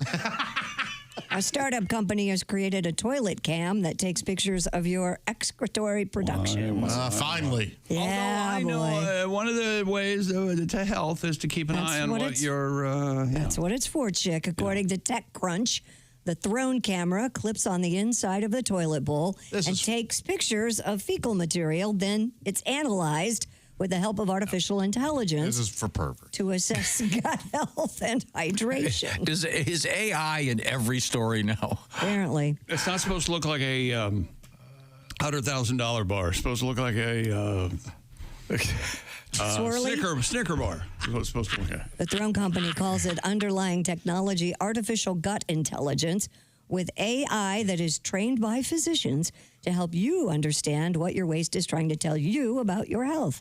The company promises the camera only captures images of the contents of your toilet bowl and said photos are anonymized. What's the word? Anonymized. Oh, so it's like it's anonymous. Anonymous. It's not gonna have your name on it.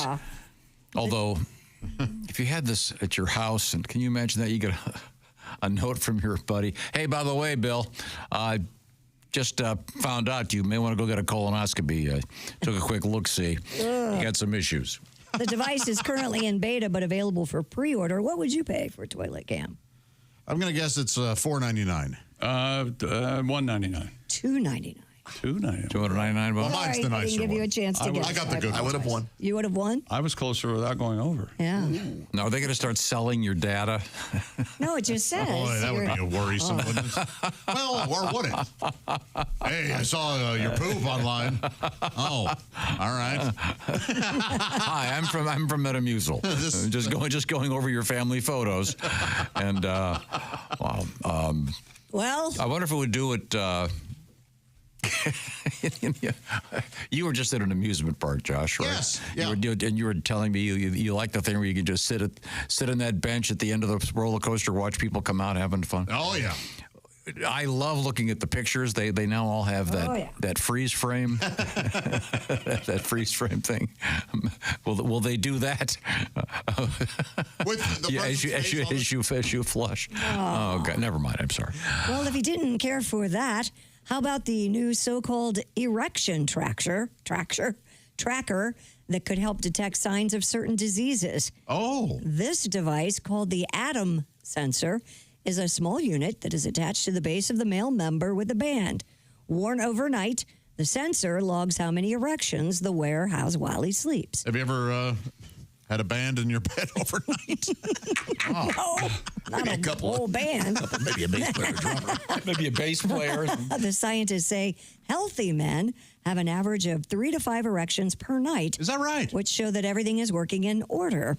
But sensors can determine whether the wearer is having these normal nighttime erections, which suggests that erectile dysfunction may be psychological, or a lack of nighttime erections suggesting a biological So these are issue. replacing the paper bands one used to put around them. Mm-hmm. And if you woke up and it was broken. Scotch tape and stuff. What? Yeah, there was a doctor on Oprah that said that. Mm-hmm. What? There was a way to test if you were physically able to still get erections, and that was when you slept. Right. You put something around your wiener that could then, when it became It's like the wristband you'd get at a concert. exactly, Yeah, yes, and if it was ripped, paper. you knew that tape. you were physically fine, that it was a psychological issue. Yep. You get a nasty paper cut that way. Oh. Well, they make it so it's tearaway paper. Yeah, it's. I know more you're like trying to crepe make paper, but some of your little jokes. But this is science. It's a very good thing. Yeah. So this thing is a erection. What's it called? The erecto. it's called the Atom sensor, the erection They didn't give it tracker. a cool name. No, this guy named Adam must have come up No. with it, I guess. Okay. Or Does it, up and Adam. oh, that'd be good. Very good. Yeah. It should have it should have a bell on it or something. Or does it just? That would wake you in the middle of the night. Why would you want that? Yeah. Or it could be very embarrassing, Pat, I imagine, during one of your yoga classes. Ding. Oh, the dong ding dinged. Dong ding. Ding dong dinger. Ding donger. Does it connect to your I bet it connects to your iPhone. I bet it does. Probably. Yeah, probably does. Everything else does. That's it. Well, that's nice to know. Well, on the other side of that coin, a man in South Africa made headlines in an international medical journal after getting his wedding ring stuck on the base of his penis. The 28-year-old said he placed it on his genitals for erotic reasons on the recommendation of his friends. Will you be my wife? Instead of I hope this guy has huge hands because a wedding ring on his. Yeah. He put it on. A wedding ring? It was an odd ceremony. Either that or unless he was getting married to Andre the Giant, he's got a problem. Or he has a chopstick. Yeah, he might have a. Or he stretched it out when it was flaccid. Oh, no one's that stupid. Instead of yeah, but what about the head part getting it through there? I mean, it's just you got to mash it. Yeah. Instead of bringing excitement to the bedroom, the guy ended up with what might be called penile strangulation. Yeah. The South African Medical Journal reports the penis was erect and blue, and the patient was in severe pain. I mean, I've joked it before. We've all done a little chicken joke. This guy's hung like a number 2 pencil. A wedding ring. Yeah. That is just weird. I used to put a mood ring on mine. Well, looks like I'm horny. Are you in the mood? I wonder if he had one of those, because they're quite popular now, especially for people that work in like a mechanical job or something. The stretchy ones, right? You know, like a rubber kind of thing. That would be closer to That an would actual be- C ring, wouldn't it? Right. I don't know. I've never sported a C ring. Are they stretchy or I don't know. or both? I'm sure they're stretchy. Yeah, I've never done it either. But Yeah, I'm with you there. I don't, but I mean, a typical ring one would wear around the finger is Right, that's really why I'm small. thinking it might be a quite stretchy, one, small. a stretchy one. Yeah, you don't want a wiener as thin as your finger. Yeah. No, you don't. Hi, I'm Dick Needle. Hi, I'm Johnny Index. Johnny Index. How I love him. A medical clinic in the Philippines is using an unusual mascot to advertise its circumcision service. Hi, look, we can't help you here, but we're going to send you to a medical clinic in the Philippines. Is that right? Their mascot? X-Men superhero Wolverine, bearing his very sharp claws. The ad for the Cornell Memorial Medical Center, it features an image of Hugh Jackman as the clawed character he played in the X-Men and Wolverine films next to text promoting the clinic's circumcision service. Boy, that seems like a bad idea. That's Sure aggressive. does. I want to get circumcised, not castrated. That seems like it would be the opposite of what you'd want, right? I don't do that as officially licensed, Mark. Yeah, there's no way. Yeah. This is not, by the way, this is not Cornell University. No. This is in the Philippines. Right. I think they spell it slightly differently, so it's not confused. Spelled with a K. Congratulations once again to Eric Stewart from LaBelle, Missouri. These two. He was our winner in week 7 of the Bob and Tom Pigskin Picks competition. And you got to get your picks in today or tomorrow because week 8 begins on Thursday evening. So we'd love to have you play. And the way it works is you just pick the winners. You don't even have to go against the spread. And the winner will get to pick against Chick McGee in the shoe-in of the week on the radio.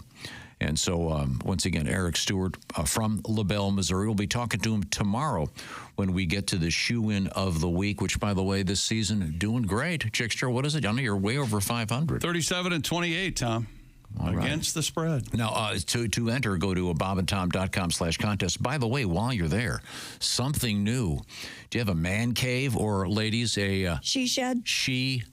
Shed. I can't do it. She shed. I can't say she shed. I'm not. In any event, we have a nice prize. Thanks to Orange Insoles, you could win a 4K smart TV and a beautiful wooden dartboard from Orange Insoles.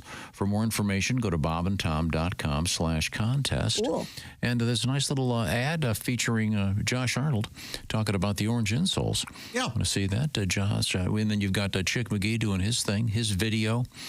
For the Silac Insurance Company. You guys are great. Well, thank you. See how they're... Now, if you want to see Josh in person, he's going to be emceeing that big show coming up Friday night at the Grand Falls Casino and Golf Resort Event Center in Larchwood, Iowa, near Sioux Falls, South Dakota, with your host, Josh Arnold, and the headliners right there. It's Pat Godwin, along with Al Jackson, Jeff Oskey. So that's going to be a big show coming up on Friday night. Do you feel like playing a song for us, Pat? You've got your guitar right Absolutely. there. How about something for Christy?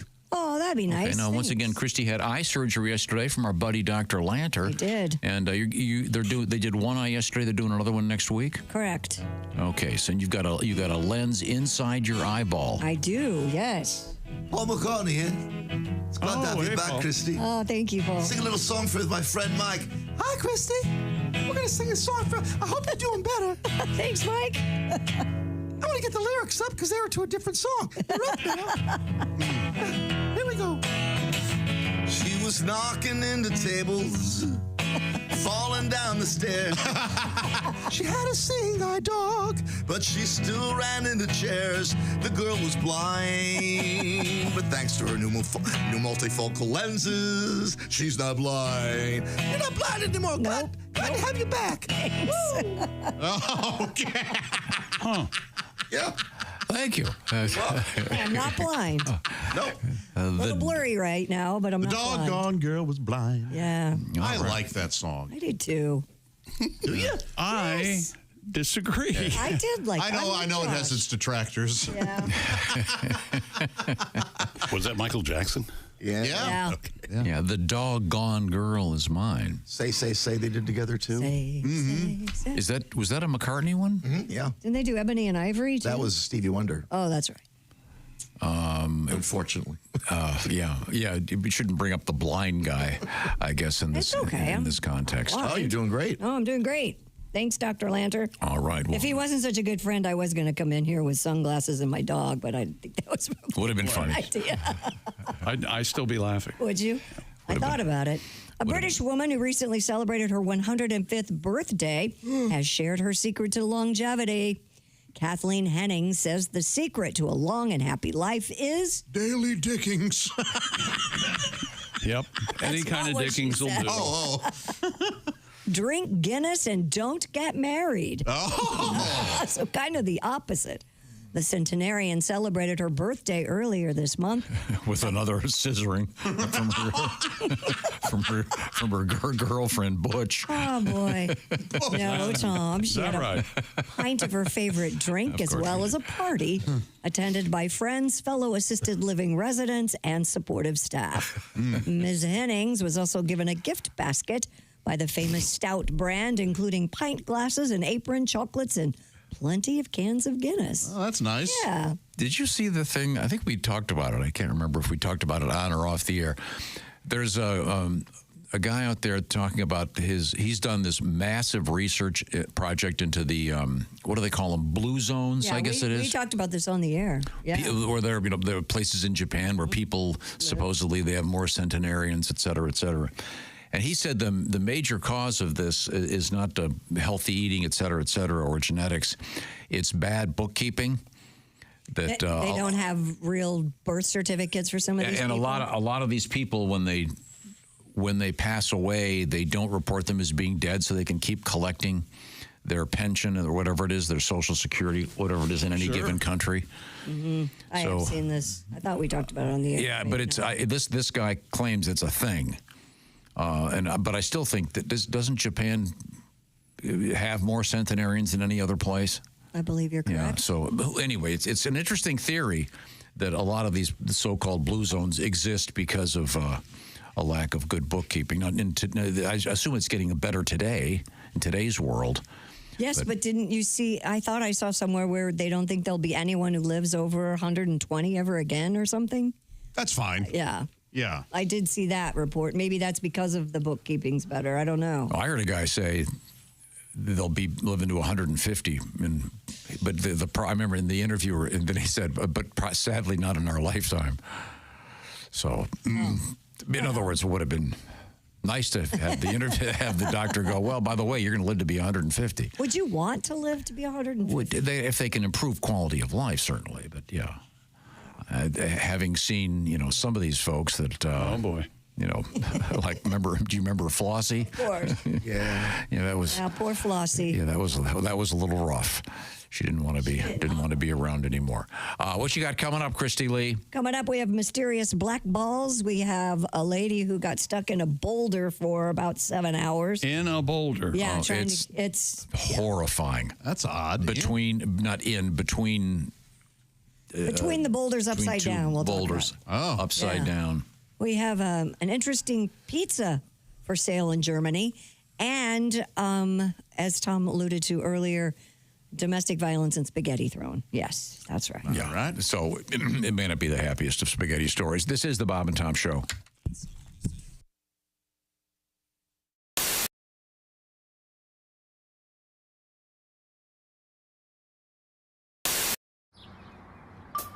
Is that Chick McGee? Why, it sure is. Chick McGee, who knows that an annuity from the folks at Silac Insurance Company means a retirement check in his mailbox every month. Chick works on perfecting his mailbox opening technique. Easy, Mr. McGee. Don't blow that elbow out. Chick isn't quite retired yet. He's just practicing for it. Because one day, Mailbox McGee will be taking his retirement the easy way. SILACINS.com. Silac Insurance Company. Okay. Hey, Peter. Hey, Bob. What are you doing out here? Same thing you're doing. Got a light? Oh, we are smoking in front of the building.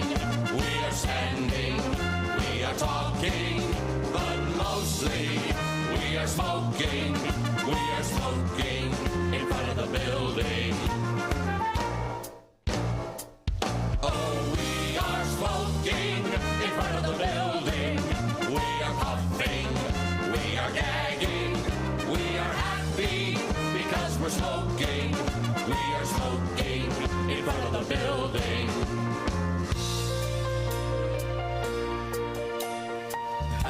Hacking, wheezing, barely breathing, choking, croaking.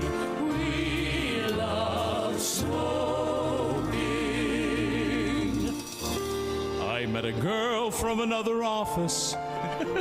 She's a smoker, just like me. Now we're dating, and we're smoking. We're smoking in front of the building. We are smoking in front of the building, and we smell like we've been camping. It could be raining, it could be snowing, but we're smoking in front of the building.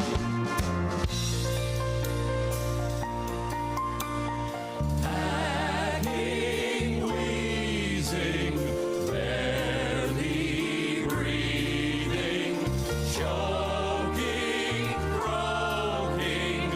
We love smoking. I never was a smoker until I looked outside. They were smoking while I was working. So now I'm smoking in front of the building. We are smoking in front of the building, and the ashtrays are overflowing. We are smoking instead of working. We are smoking in front of the building. We are smoking in front of the building. We are standing, we are talking, but mostly we are smoking. We are smoking in front of the building. Smoking in front of the building. Smoking.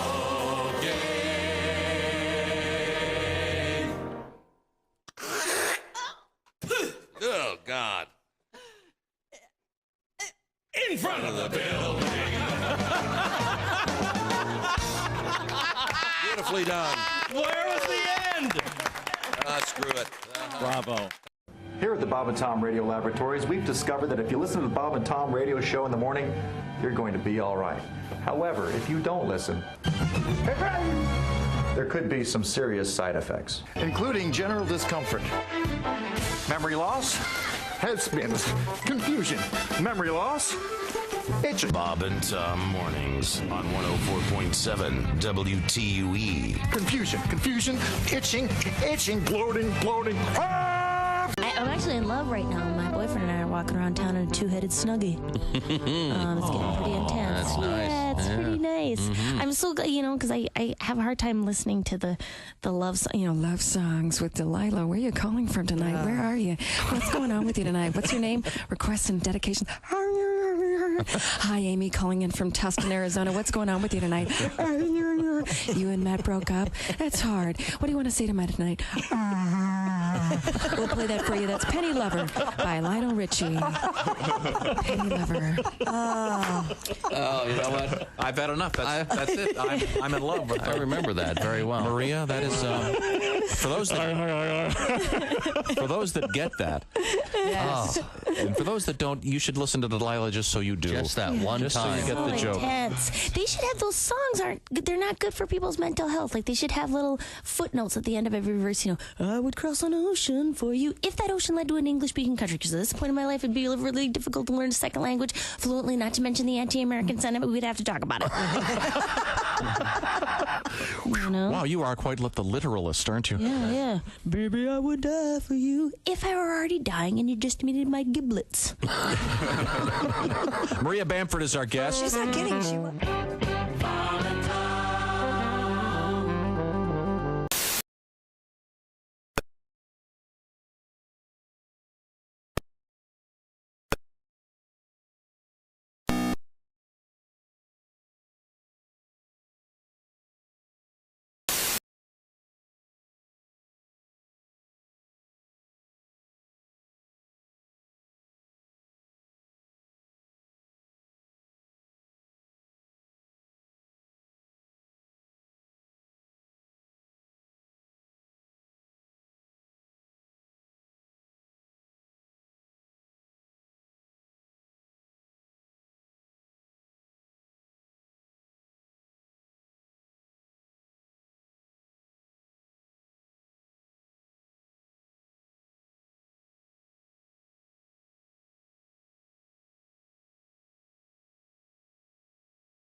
Week coming up tomorrow here on Q95 with the Chickster. Hi, welcome back to the Bob and Tom Show. We're all here. Christy and Josh, Pat, and Ace.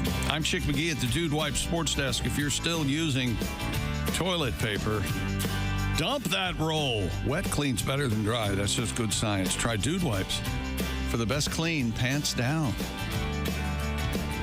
Dude Wipes, Tom. Dude Wipes. Thank you very much. Christy Lee is over there at the Silac Insurance News Desk. Christy, I found that story we had talked about. You had the story about the lady that was 105 and... Yeah, she attributed it to Guinness and not being married. Yeah. Okay. Crusty old. I found the article I was referencing. Dr. S. Justin Newman.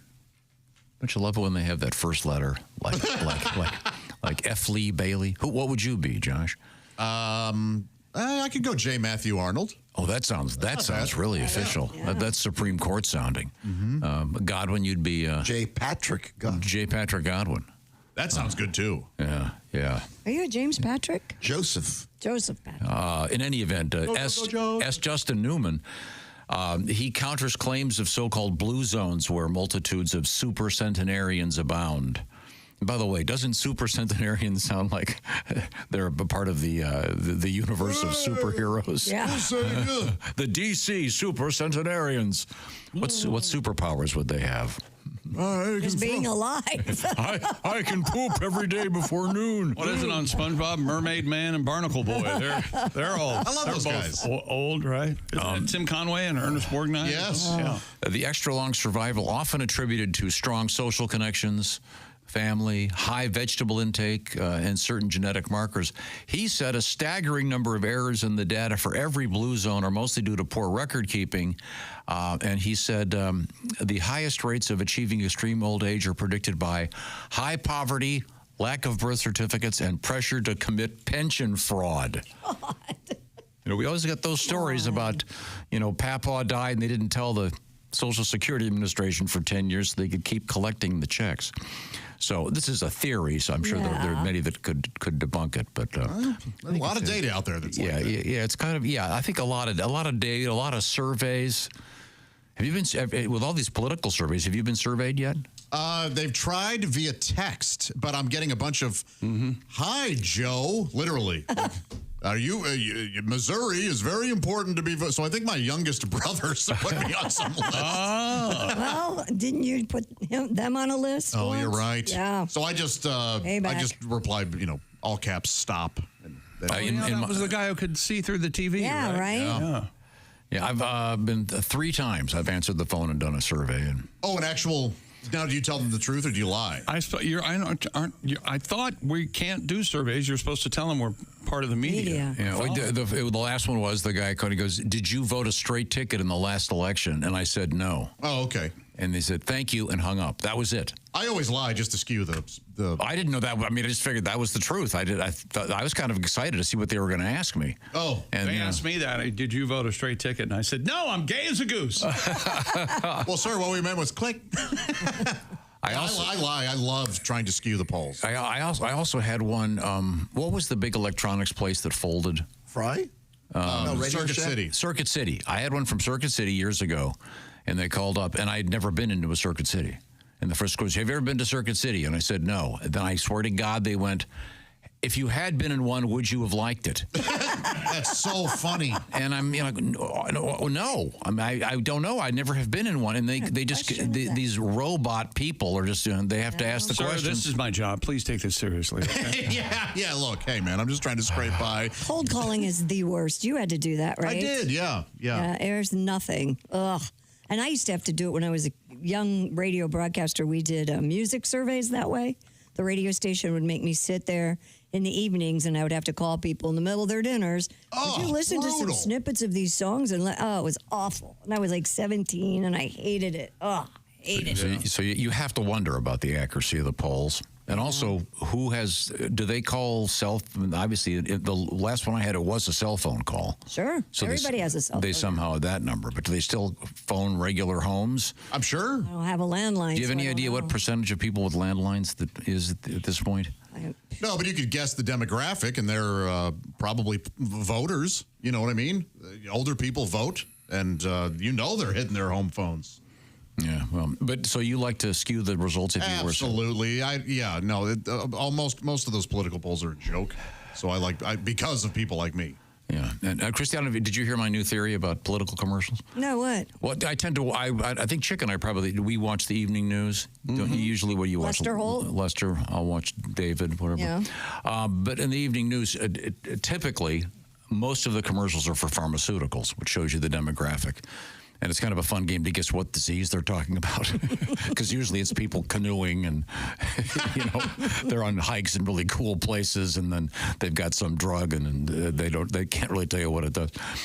But they always have the huge disclaimers at the end, which is so pointless. It should just this is a prescription. Go online or ask your doctor. They don't really have to say that they did 10,000 studies and one person had bad breath and blah blah blah. But I do think they should have the disclaimers on all the political commercials. Because right now, a lot of depending on where you live, in certain parts of the country, you're getting deluged with them. It's nothing but political commercials. And as you know, radio stations and TV stations have to accept them. They can't not accept a political commercial from a candidate. So they're not endorsing the candidate, but they're just accepting the political commercial. But I mean, they should have those same disclaimers at the end, like they have in the drug commercials. What would they say? Your taxes may go up. Most of these claims can never be affected. We're talking out of both sides of our mouth. None of this will ever happen. Just to be safe. I mean, who still votes based on political ads? That's insane. Who watches those and goes, "Oh, okay, I'm convinced"? I mean, didn't we see the same political cartoon about your bumper sticker really changed my mind on this issue? Yeah. And it must be fun when they make them really, because they're mostly negative, right? And they have to find. Can you find a really bad picture of our opponent? Yeah. It's also transparent. I don't know who is still affected by that. Apparently they were. I know. But I'd just like to see the disclaimers. That's all. Has anyone ever run an all positive campaign and it doesn't never... work. The studies Really? show It doesn't work. Studies show that it just doesn't. I can't work. believe that. I know. Right? The other candidate can't be here for the debate because he or she is molesting children. Right now, let's get back to we so close. Yeah. Hey, this is a good conversation. What's coming up in the real news, Christy Lee? Coming up, we have a cockatoo that was rescued inside a supermarket. We have... Think twice about using this particular item in your hotel room. A flamethrower? Yeah. Well, they don't usually provide a flamethrower in my hotel rooms. I don't know where you're staying at the wrong place. That'd be cool. I'll warm up your cocoa. Those hockey kids are running down the hall at 4 in the morning. This will shut them up. Oh, man. We have the return of the Tasmanian tiger. We have cocaine. We've got Paddington Bear in the news. I'm very excited about the forthcoming sequel. Paddington in Peru, is that what it's called? Very excited. This is the Bob and Tom Show.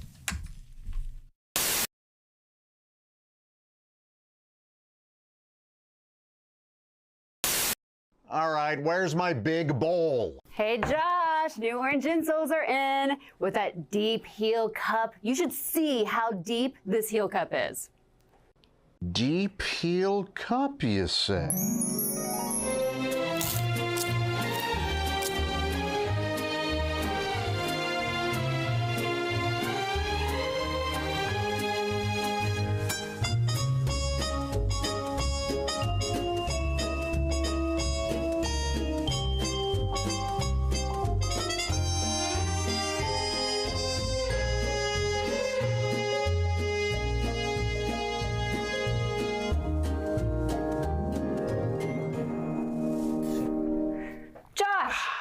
What are you doing? Deep heel cup. They're for your shoes. Gah. My shoes, you say? Orange insoles come with a deep heel cup and arch support to provide everything you need to keep up with your everyday activities. Orange insoles are great if you work on your feet all day, simply taking on the world. Orange insoles will help you feel better and do more, guaranteed. Get your orange insoles today and step into a world of comfort. OrangeInsoles.com. Our guest in the studio is comedian Bert Kreischer, and Bert is a veteran of the world of the party. He was voted the #1 party animal in the country by Rolling Stone magazine. Quite an honor. Many years ago. Honor. Mm-hmm. And you carry the mantle to this day. Yeah. You're now I guess you'd be the party animal ex officio, what is the party title? animal cum laude? Guru, maybe? Mm-hmm. Guru to young boys, Could probably. be a guru. Yeah, you'd be good maybe at that. not. No, you said you have 2 young daughters. Yeah, which is pointless because I have no advice for little girls. Do you have advice for young men? I have tons of advice for young men. Are you kidding me? Yeah. Is this college age men going to? Well, it's like you have sons, right? Oh yeah. Yeah, and you know all the things. Do you have any girls? Yes. Oh, see, and you got nothing to tell a little girl. Well, so far they're in charge. They know what's going on. So. Yeah. I said, I remember the first night we got my daughter, or not got her, but had her, or whatever. I know. Right. And she was crying real bad, and the nurse was like, the nurse comes in, and she's, and wrapped up like a joint in a box. I guess that's what they. And the nurse comes in, and that's what I thought it was. You are a party animal. She was like, let's. What have you done? I was like, nothing. Mm-hmm. She goes, what are you gonna do? I was like, I put a towel over her face and cut the oxygen in half. I don't know, nothing. And she goes, here's what you do: take her head, put it by your heart, take your pinky, place it on her lower lip, and allow her to draw it in. That'll calm her down. So I do it, and sure enough, as soon as I put it on her lower lip, my daughter draws it in like she's trying to rip the nail off. Just, I'm like, we're stopping this tonight. Yeah. I'm not raising a daughter where that is her coping mechanism. That's a good point. Every time she gets a little spook, just, no, thank you. But I was massively unprepared for girls. I just didn't know. I never even listened to women. The only advice I got, and this for boys, you ever get into a fight with a girl? This works every time. I did this with my wife. 12 words. You are right. I am wrong. I love you, honey. You win, and you squash it. Really? You take her in your arms, you carry her into the bedroom, and you cuddle like a team, like a coalition. Scratch her back and let her go to sleep together, happy. She won. And that night while she's sleeping, cut her hair. Not a lot, just a little bit, so you know you won. Great advice for a boy, unapplicable for a girl. Bert Kreischer's our guest. I'm glad we have this on tape because you're going to be dead very soon, I think. Yeah, we can use that as evidence, I think. Yeah, you're going to be wheeled out of your own home in a gurney. Yeah, I have no idea. It's forever, right? What am I counting the days for? You think guys doing life in prison count the days? I don't think so. You do your time, I'll do mine. Oh, no, I got out. You got out? Yeah. I escaped. Hi, this is Christy Lee from The Bob and Tom Show. Thanks for watching this morning's show. To listen, just go to bobandtom.com. Check out the list for a station near you or stream the online radio station on our website and the Bob and Tom app. The Bob and Tom Show, on air, on app, and on demand. This is the Bob and Tom Show. Good morning. Hello. And we are joined in the studio by our guest, comedian Clinton Jackson. See, I got the name of two presidents, right? I was just thinking about that. Yeah, that's the way people don't. Yeah, see, Bill Clinton and Jesse Jackson. Boom. Just wanted to scare a few people. Oh, man. Now, Clinton, I was told that you were part of a comedy festival in Aspen. Indeed, I was. Now, do you ski? No, I do not. All the other comics went, and they asked me to go, and I said no. You know what I mean? I just didn't want to be out there, leading the pack, looking like Hootie and 100 blowfish. On a hill. Bravo. Wow. I did not ski.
Or just getting your eyeballs checked, by all means, Dr. Earl Lanter is my guy. He can be your guy, too. Hey, welcome back to the Bob and Tom Show. Christy Lee at the Silac News Desk. Hello. There's Pat Godwin. Hey, chick. There's Josh Arnold at the I Hate Steven Singer sidekick chair. Hi there. Steven Singer is a jeweler you can trust because he stands behind his jewelry with the best guarantee in the business. And that guarantee is a full 100-day, 100% money-back guarantee. Steven Singer Jewelers. IHateStevenSinger.com. There's Ace Cosby. Hey. I'm Chick McGee. Hello, Tom. Got my dancing shoes on with this music. Ooh. There you go. Kevin Anchor? Yeah, a little Tad Robinson, Kevin Anchor. It's got some good stuff. We have coming up Alli Breen with Sexy Time. Oh, yeah. And it's have Wednesday, isn't it? Yeah. You missed a day. You missed a day, Christy, because you had your eyes operated on. Or your eye. They're doing one at a time. I forgot. Yeah. Now, can you tell I don't have one lens in my glass? Oh, not until you just said something. Really? Yeah. Good. Oh, you popped the glass out? I popped this one out, yeah. Because it was really weird to have corrected. It's like double correction. Yeah. So you could, when you get them both done, you could just pop all the glass out of your glasses and. Wear just the frames, my friend. Is that the plan, or are you going to put clear glass in them? I don't know. I could just wear the frames. Yeah.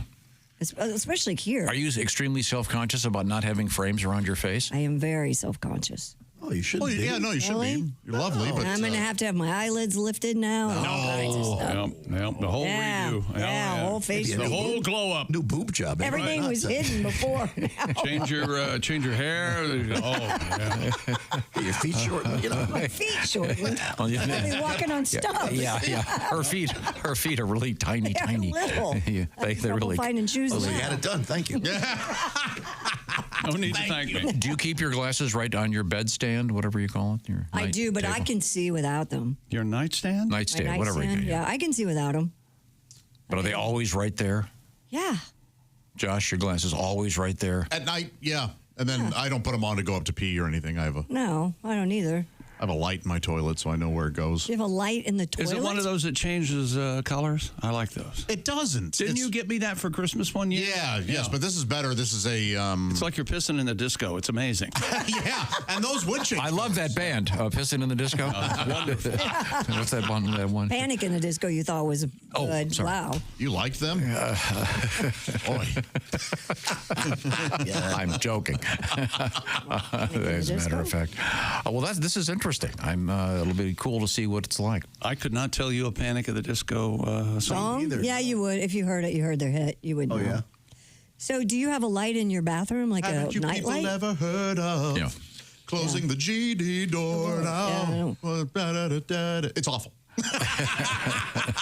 I won't get any argument from Well, speaking of songs, let me get one out of Patty G, but let's get a couple news stories in from the SILAC News Desk. From Australia, authorities there rescued a woman who became wedged upside down between boulders while trying to retrieve her phone. Little help now. That'd be terrifying. The Guardian reports a Miss Matilda Campbell, boy, that's an Australian name, isn't it? She's had waltzing somewhere. Slipped headfirst into a 10-foot crevice in the Hunter Valley after dropping her phone. Her friend spent an hour trying to free her before calling for help. A team of multidisciplinary emergency workers, whatever that means. Well, you got. They can drive a car. They can. One guy can. I bet they can rappel. Yeah, you got your guy handling craft services. You got to feed these boys. They're jugglers, so you have something to watch. They're getting hungry trying to get these two boulders apart. They removed several heavy boulders to create a safe access point in order to navigate the young woman's feet first up through the tight S band. She had been stuck a total of 7 hours before she was successfully extracted from the upside down. Yeah, Can you only imagine? minor I wonder if she scratches. passed out. You can pass out from being upside down for too long. Yeah, but it's too much blood in your brain. Oh, yeah. By the way, her phone could not be retrieved. Oh, so it wasn't even... It wasn't even worth it. Probably an iPhone 6, not even worth the trouble. Hey, not if it was a 15 or 16. You go for it. But You watch that James Franco movie, you're not messing around in any of that stuff. God, no. Is that the one where he cuts his arm off? I have still not been able to watch that movie. It's a tough watch, man. It is. Scary. Yikes. I can't imagine anything more terrifying. And as Chick pointed out years ago, whenever we get these stories about people dying in a chimney. Yes. It's, what is it, Chick? If as soon as you start breathing, every time you... No, you scream and it expels air out of your lungs. And your body gets smaller, so you slip farther down. Oh. You slowly suffocate. Awful. That's the problem with crucifixion, you suffocate. That's how your lungs, your ribs and lungs collapse. And but obviously going in a chimney, typically you die of the flu. No, he was able to make light of it. Isn't that amazing?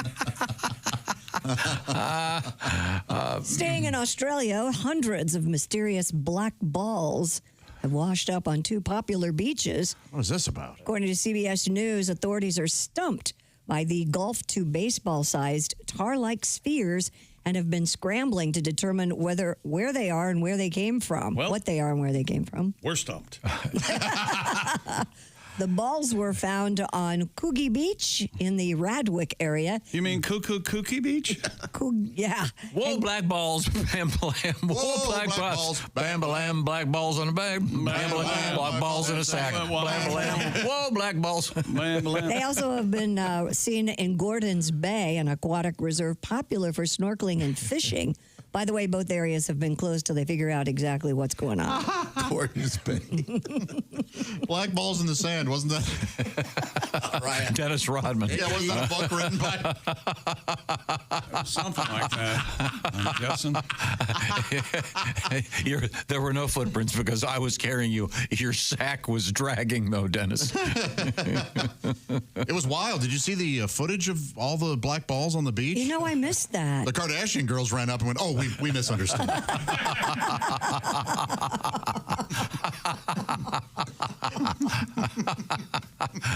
I'm sorry, Christy. Back to you. Oh, that's all right. In Germany, police busted a pizzeria in Dusseldorf for delivering pizzas with a side of cocaine. Oh, well, Parmesan. Criminal director Mr. Michael Graf von Moltke told reporters police were first tipped off by suspicious food inspectors in March. An investigation soon discovered why pizza number 40 on the menu was so popular. When police visited the restaurant's manager's apartment, the 36-year-old reportedly threw a bag of drugs out the window, which fell right into the arms of the police officers. Following his arrest and release, the manager allegedly continued to sell pizza number 40 with cocaine, giving authorities an opportunity to investigate the supply chain. This led to police busting an entire drug ring in Western Germany, which culminated in multiple raids and 3 arrests. The pizza place called Little Führers is now. They delivered in 30 seconds or less, though. Yeah, you got to be a suspect when the guy pulls up in a Maserati delivering your pizza. Hey, you must be doing really well. Remember that same thing happened over here? It was at one of the fast food places. Weren't they dropping marijuana? Yeah, they were putting marijuana. If you had a certain code word, you'd say it, and you'd get your sandwich, your hamburger, whatever, your fries, and your bag of pot. Wait, we have a guest in the studio here. Hey, it's me, Luigi Accusatore. Hey. Luigi. We are talking to pizza pie. We're talking to pizza in Germany. It's like a Beetlejuice. You say it twice, I show up. If you say a pizza, I'm going to be here. That's a very handsome suit, by the way. Thank you very much. Armani? Shark skin. Oh, very nice. So this place is delivering pizzas with cocaine. You get the number 40. It's got the cocaine in it. I know. I heard that, so I wrote a song for you. Oh, I'd let you hear. By the way, Gina Statutory has to stay in the limo. Very tired. Oh, she's sleeping. We went to a boyfriend-teacher conference yesterday. So. $100 is way too high for a large pizza pie. That's a cocaine. When the powder Parmesan just ain't right, and you up it a whole night, that's a book of sugar. When you order a pie from a distant guy, on the side you get a bag of the devil's dandruff. If you get diarrhea from this pizzeria, you may just be under the influence of Bolivian marching powder. Hey, I'm gonna stick around. I may do another song. I'm having so much fun. I have a song about spaghetti. Spaghetti coming up. Say spaghetti twice. Let's see who'll show up. Devil's dandruff. I had never heard devil's dandruff. That's a new. I love. That's great. Thank you, Luigi. Luigi Accusatore. Very clever. Bolivia marching powder. I've heard, but never the devil's dandruff. Well, thank you very much. I want to congratulate Eric Stewart from LaBelle, Missouri. He's our winner. He won the Bob and Tom Pigskin Picks for Week 7. He had all of the games correct, and he was in a 3-way tie, but he had the tiebreaker, so he is our winner. And please enter for Week 8 right now, bobandtom.com/contest.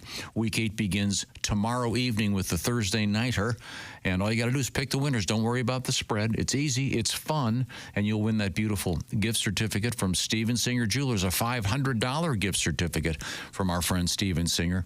More information about that, go to Steven Singer. I should say go to IHateStevenSinger.com. Also, real quick, friends of the Bob and Tom Show comedy tour stop, Grand Falls Casino and Golf Resort Event Center this Friday night.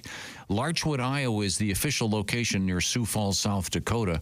And, of course, it'll feature Tiger, Pat Godwin, Al Jackson, Jeff Oskey, and your host is Jeff Arnold. That's going to be a killer show. My brother Jeff will not be there. Josh but, Arnold. What did I say?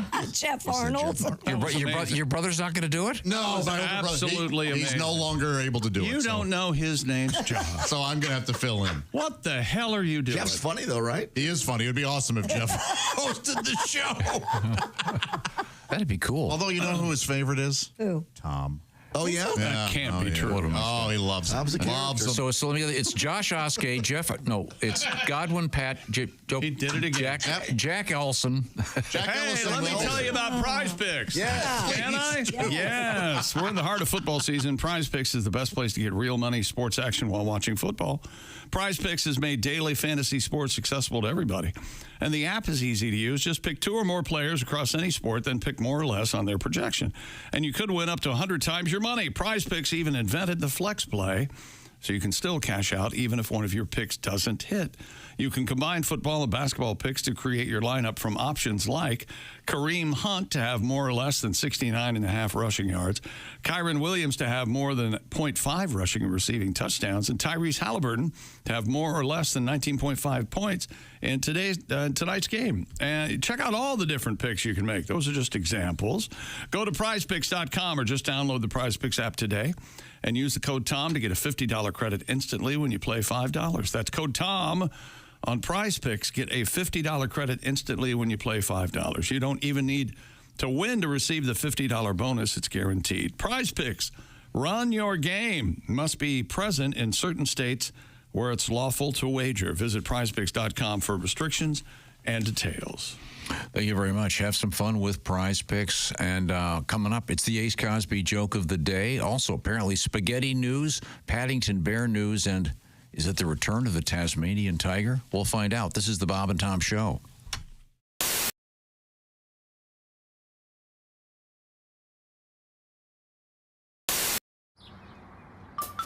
Is that Chick McGee? Why, it sure is. Chick McGee, who knows that an annuity from the folks at Silac Insurance Company means a retirement check in his mailbox every month. Chick works on perfecting his mailbox opening technique. Easy, Mr. McGee. Don't blow that elbow out. Chick isn't quite retired yet. He's just practicing for it. Because one day, Mailbox McGee will be taking his retirement the easy way. SILACINS.com.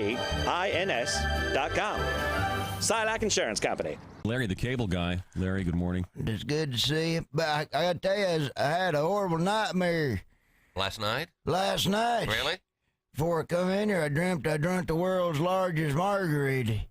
And woke up this morning, there was salt on the toilet lid. Thank God I didn't eat the worm in there, I'll tell you that much. I tell you what, I was madder than a skinhead watching the Jeffersons. I tell you what. Screen Door Productions presents A Day at Fergler's Hardware, Part 2.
The airport has got like magical powers. The airport's the only place where like you could be on the floor eating a salad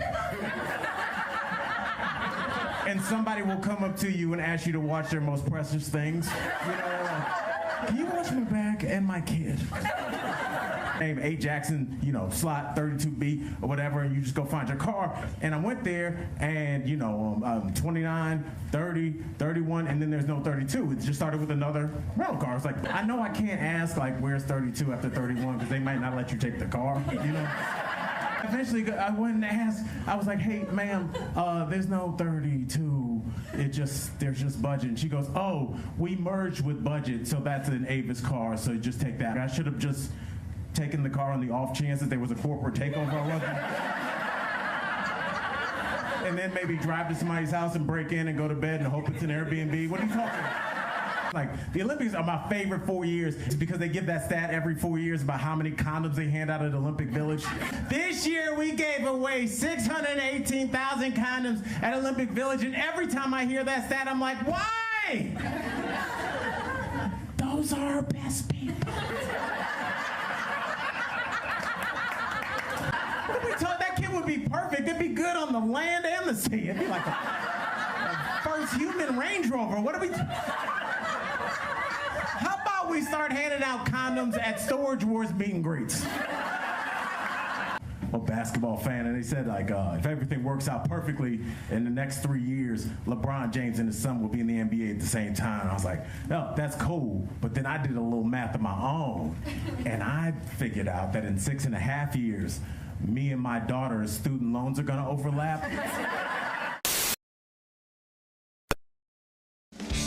Hey, welcome back to the Bob and Tom Show. Christy Lee, Pat Godwin, Josh Arnold, Ace Cosby. I'm Chick McGee at the Dude Wipe Sports Desk. Hello, Tom. Hello, Chick. And coming up tomorrow will be the shoe-in of the week, and you'll be picking against Eric Stewart of LaBelle, Missouri, the winner of our Pigskin Picks competition. Christy Lee just had her eye operated on yesterday. Mm-hmm. You're doing one eye at a time. Yep. And if you can see closely, if you're watching on the big screen, Christy only has the glass in the one side of her glasses. You really can't tell, though. Isn't that amazing? It's really weird, Yeah. I was very worried about it, but yeah. So far, so good. Yeah, it's great. And Chick and Ace and I have all had that same surgery done, so you'll be fine. Great. But I like that Ace look. said, great nap, and I'll be wearing a ball cap for a while. Sorry. I like the look. The ball cap. Now I understand why you do that. Yeah. Light sensitivity. Yes, light sensitivity. Or I could wear sunglasses, but I know how much you hate that. Don't wear them indoors. Yeah. Even though the sun never sets on the cool. What is that, Brian? Yeah. But we have Christy over there at the Silac Insurance News Desk. What have we missed? A drunken driver drove into an Omaha cemetery early Sunday, causing damage to several headstones. The Omaha Police Department's Project Nightlife social media page, that sounds fun, posted a photo of the disabled car inside the Holy Spectre Cemetery. So I think it's Is it sepulchre? I don't know. What's the word? Sepulchre? Sepulchre? Sepulchre, Cemetery? maybe? What is that word? Do you know that word, Josh? I've seen it a lot, and I always have to look it up. It's not one of those. It's one of those that doesn't stick in my brain. Sepulchre. Whatever it is, it's holy.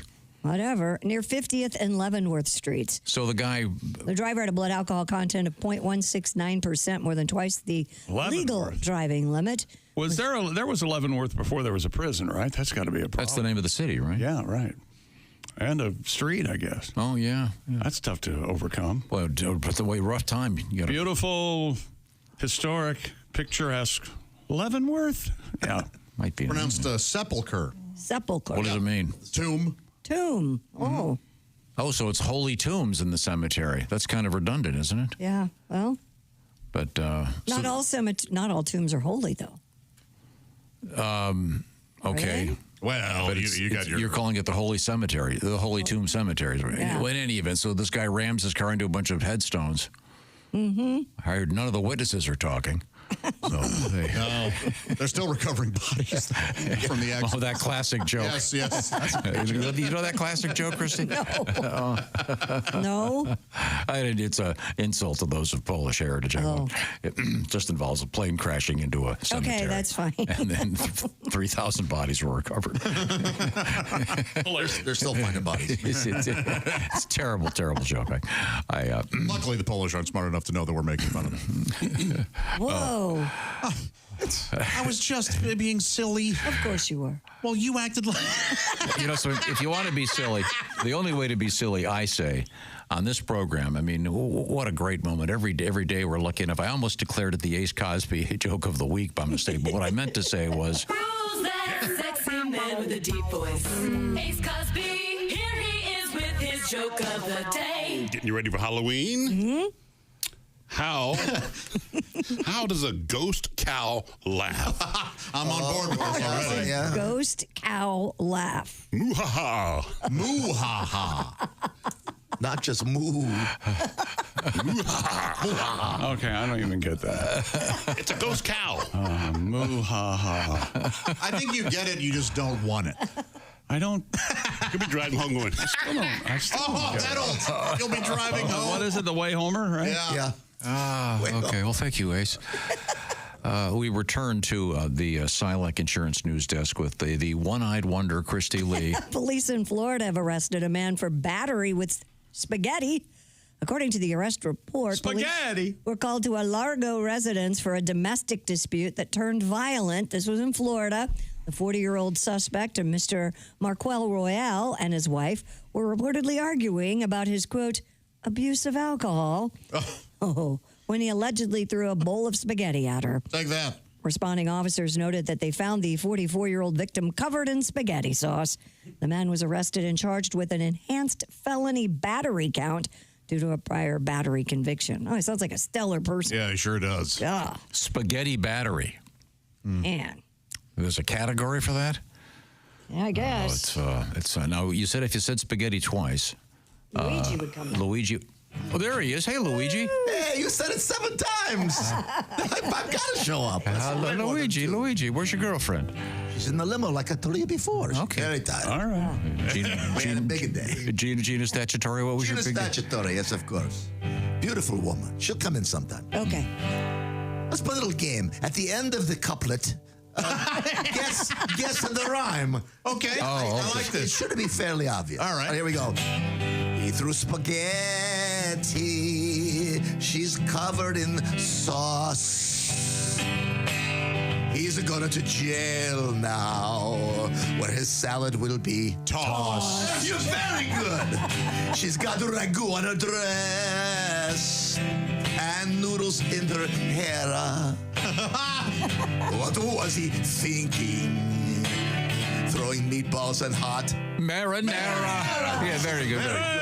2 for 2. Here we go. She's pressing charges, and I don't think she's being petty.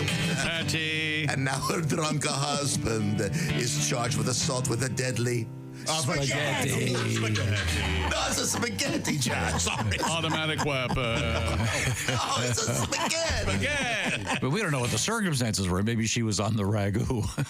Oh, that's a French for children. Gina, start the car.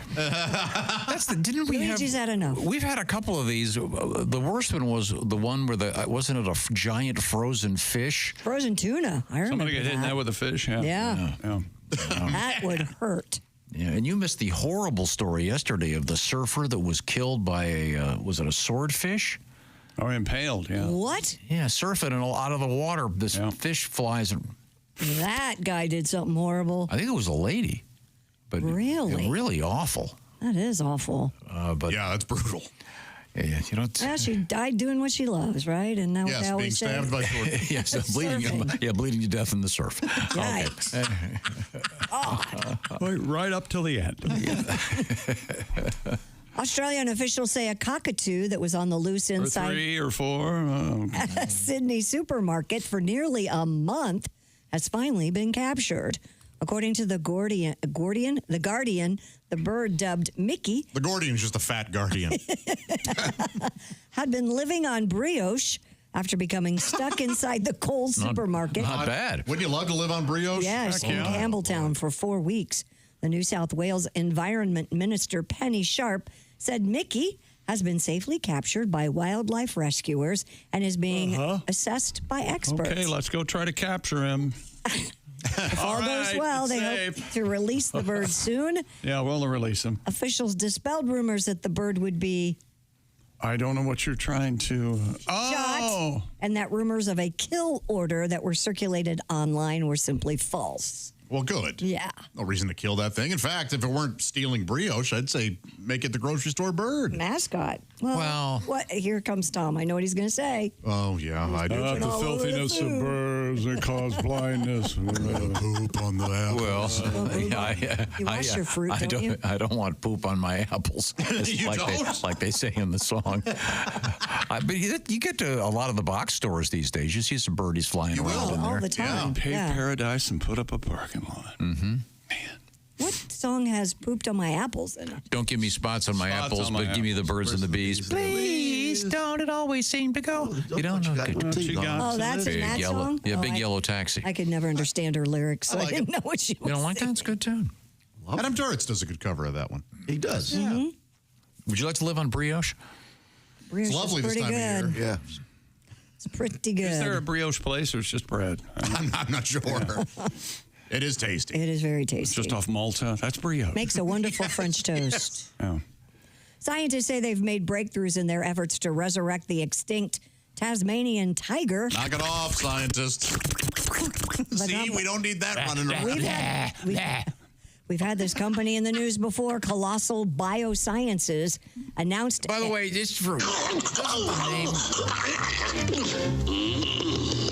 doesn't the name Colossal Biosciences sound kind of fake? Yeah. Yeah, it does. It sounds like something from a Superman movie. Yeah, they've announced Lex Luthor, Colossal Bioscience. its genome resurrection is about 99.9% complete. Oh, we don't need this. I think it's cool. 45 gaps they are now working to close through additional sequencing. That's where the mutations begin. Yes. Have you seen one of these things? Yeah. The Tasmanian tiger? This is the one. Tiger, he also shoots fire. It's it's. It looked like hyenas. Yeah, it looks kind of like a striped hyena. There's some. It hasn't been that extinct that long, has it? 110-year-old preserved head of the extinct marsupial. So I don't know if I was going to this say one, 1910. They were hunted. I think they were one of those critters that the farmers were bothered by them, so they had a bounty on them and they just wiped them out. But there was some movie made about this.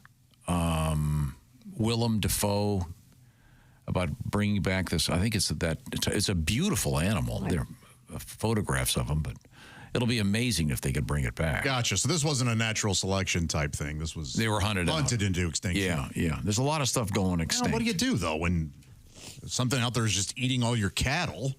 Yeah. My uncle was called, he was a big game hunter, may he rest in peace, but he got called to a village in someplace in South Africa to get rid of some leopard or something that was destroying all their animals. Oh, really? Yeah, they paid him quite a bit of money to do it, too. It was amazing. Wow. Then he stuffed it and had it in his living room. That was attractive. Don't it look great? Huh? Yeah. It looks great. Scared the bejesus out of me when I would go visit. What was it? It was some kind of leopard. I have a picture of it. Some kind of leopard or something that was, I stuffed it. scared me to death. Right. It holds my drink trays now. Now, this is the Tasmanian tiger is technically a marsupial. Mm-hmm. So it's not a, I guess so it's not in the related to the tiger, koala but family. it looks with the stripes, it looks like a tiger. So, I mean, I like bringing some of this stuff back. Like the Mexican pizza at Taco Bell. Yeah. I was glad they were able to That's very different. do a genome resurrection on that. And by the way, genome resurrection, again, like the word colossal, seems somewhat inappropriate. Don't you think? Yeah. I mean, I don't know. Whatever you say, Tom. Well, no, it just seems like an odd phrase. You don't hear the word resurrection except usually in religious contexts. But what else is happening, Christy?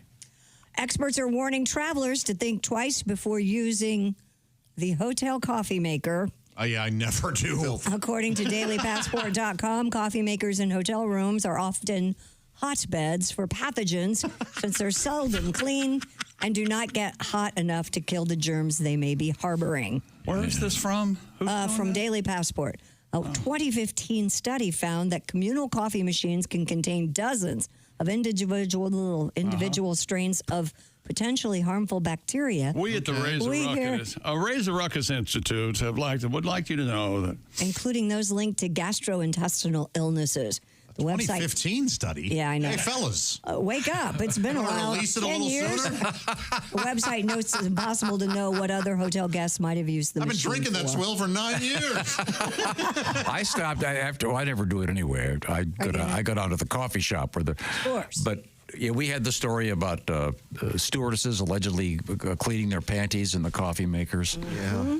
Which probably got some guys to actually start making the coffee. Oh, yeah. It tastes a little nutty. Oh, boy. Maybe the pilot was in this room. Somebody teabagged Sheila. Somebody teabagged the coffee machine. Do you ever use those, Christy? Yes, I do. I'm afraid. Isn't there a 1 in 3 you're broken? I usually if not rent- more. What are the cups called? What are the Keurig things? Yes. Don't they make one that is like the equivalent of the old VCR head cleaner? Yes, they do. So you can clean the machine. Mm-hmm. So I suppose you could take one of those with you. Still. Yeah. Clean the machine. I don't know. Then it just tastes I'm an like espresso cleaner. girl now. I like that. Oh, aristocrat. Yet one more thing to make you hard to live with.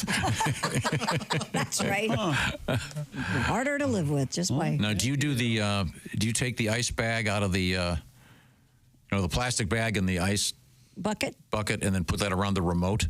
No. Yeah, I have done that. Yes, that's a good hack. Because they say that the most germs in a hotel room are in the on the remote control. I've probably one of the healthier people here, and I don't worry about germs, Tom. You need germs in your body. That's why your eye went bad.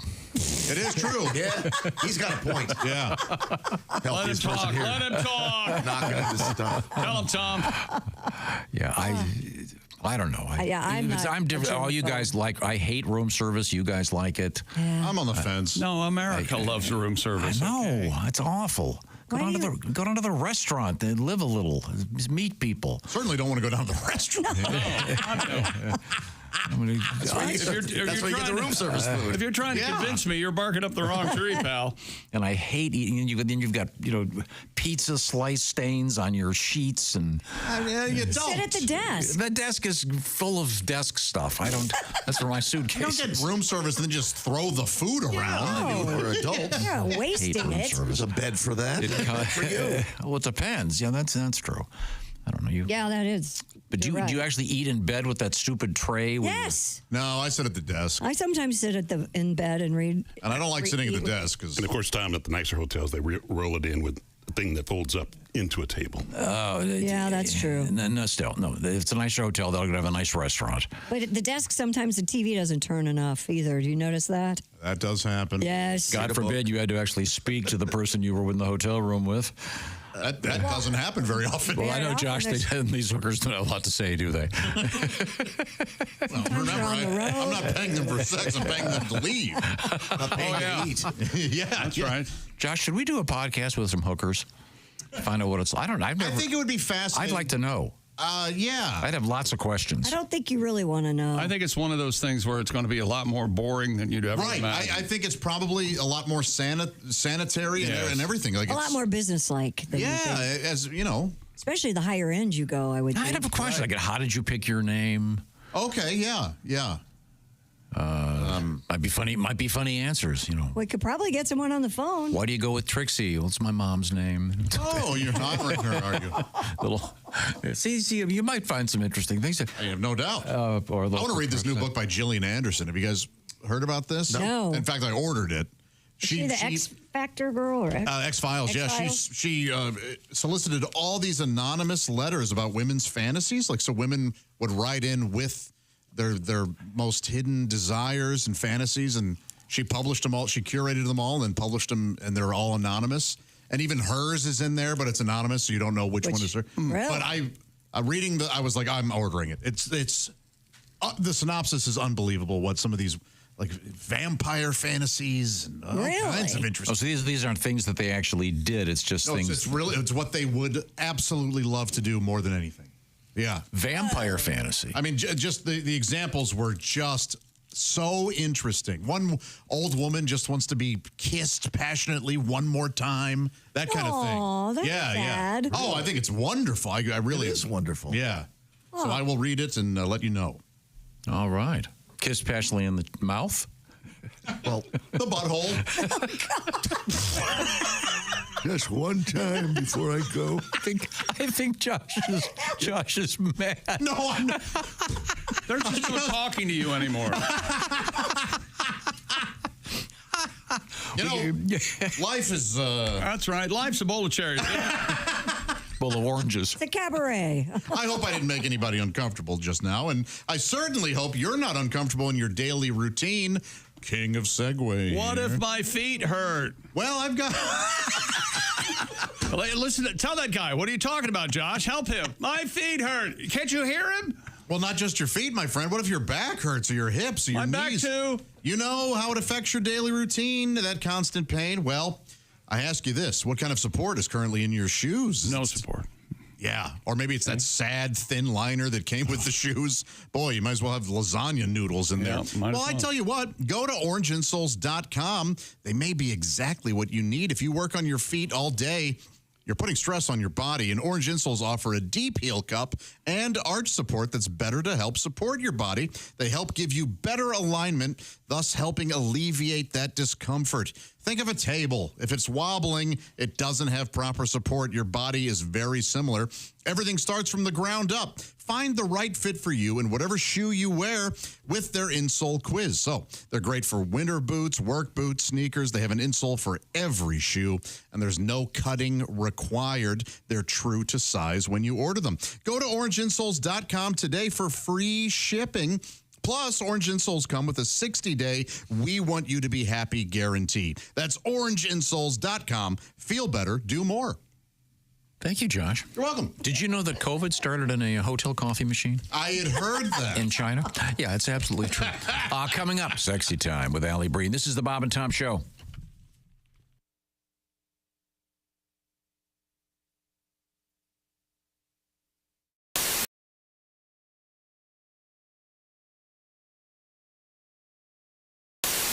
All right, where's my big bowl? Hey Josh, new orange insoles are in with that deep heel cup. You should see how deep this heel cup is.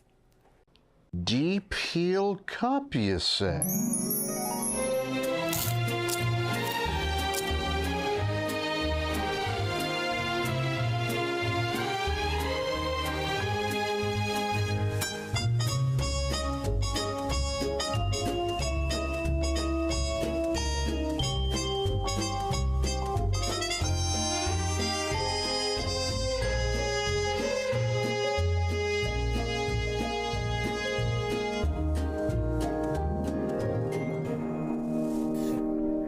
Josh, what are you doing? Deep heel cup. They're for your shoes. Gah. My shoes, you say? Orange insoles come with a deep heel cup and arch support to provide everything you need to keep up with your everyday activities. Orange insoles are great if you work on your feet all day, simply taking on the world. Orange insoles will help you feel better and do more, guaranteed. Get your orange insoles today and step into a world of comfort. OrangeInsoles.com. This is one of my favorite tunes, by the way. Tom's going to do one of his big hits. Oh yeah, it is actually. It's one of It's a the huge hit. one of the better ones. Yeah, all set over there, Tom. I beg your pardon? Who are you speaking to? Oh, It's that strange European accent that Yes, you indeed. can't quite place. Yes, hello. I'm sorry. Your name, sir? Bonjour. Bonjour. Bonjour. Good morning, Bonjour. Mr. Bonjour. Oh, that's very funny. Oh, yeah, we said. You must be the chick, the funny one. Yes. Thank you so much. I'm sorry. We didn't catch your name. I haven't thought of one yet. I see. I see. It's Peter Merritt, isn't it? Or I think it is Peter Merritt. Peter Merritt. something Yes. like that? Yes. That would be very funny. He's the crappy artist, isn't he? Dick Merritt? Yeah. Ricardo Merritt. Yes. Ricardo Merritt. Excuse me, darling. I hate to interrupt you, but there's something I must tell you. I will sing for you now. In a minute. Let it come around. I will sing after the band comes around. It's the band's fault. If you find yourself in Holland, they'll say to you, how yaman? In France, they'll say, fermez la gueule. In Athens, you'll hear scarmont. In Berlin, it's Helden Sie the Schnauzer. In Jakarta, it's simply bon com. Let me translate for you, darling. Shut up. Shut up. Shut up.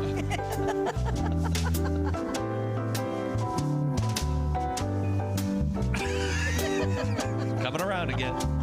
Has there ever been a topic on which you don't expound? Has there ever been a moment when your mouth wasn't making a sound? Have you ever had the feeling that you might have said enough?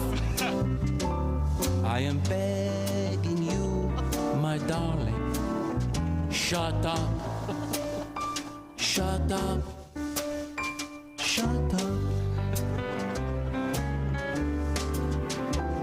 Day or night, it does not matter. You still want to shoot the breeze.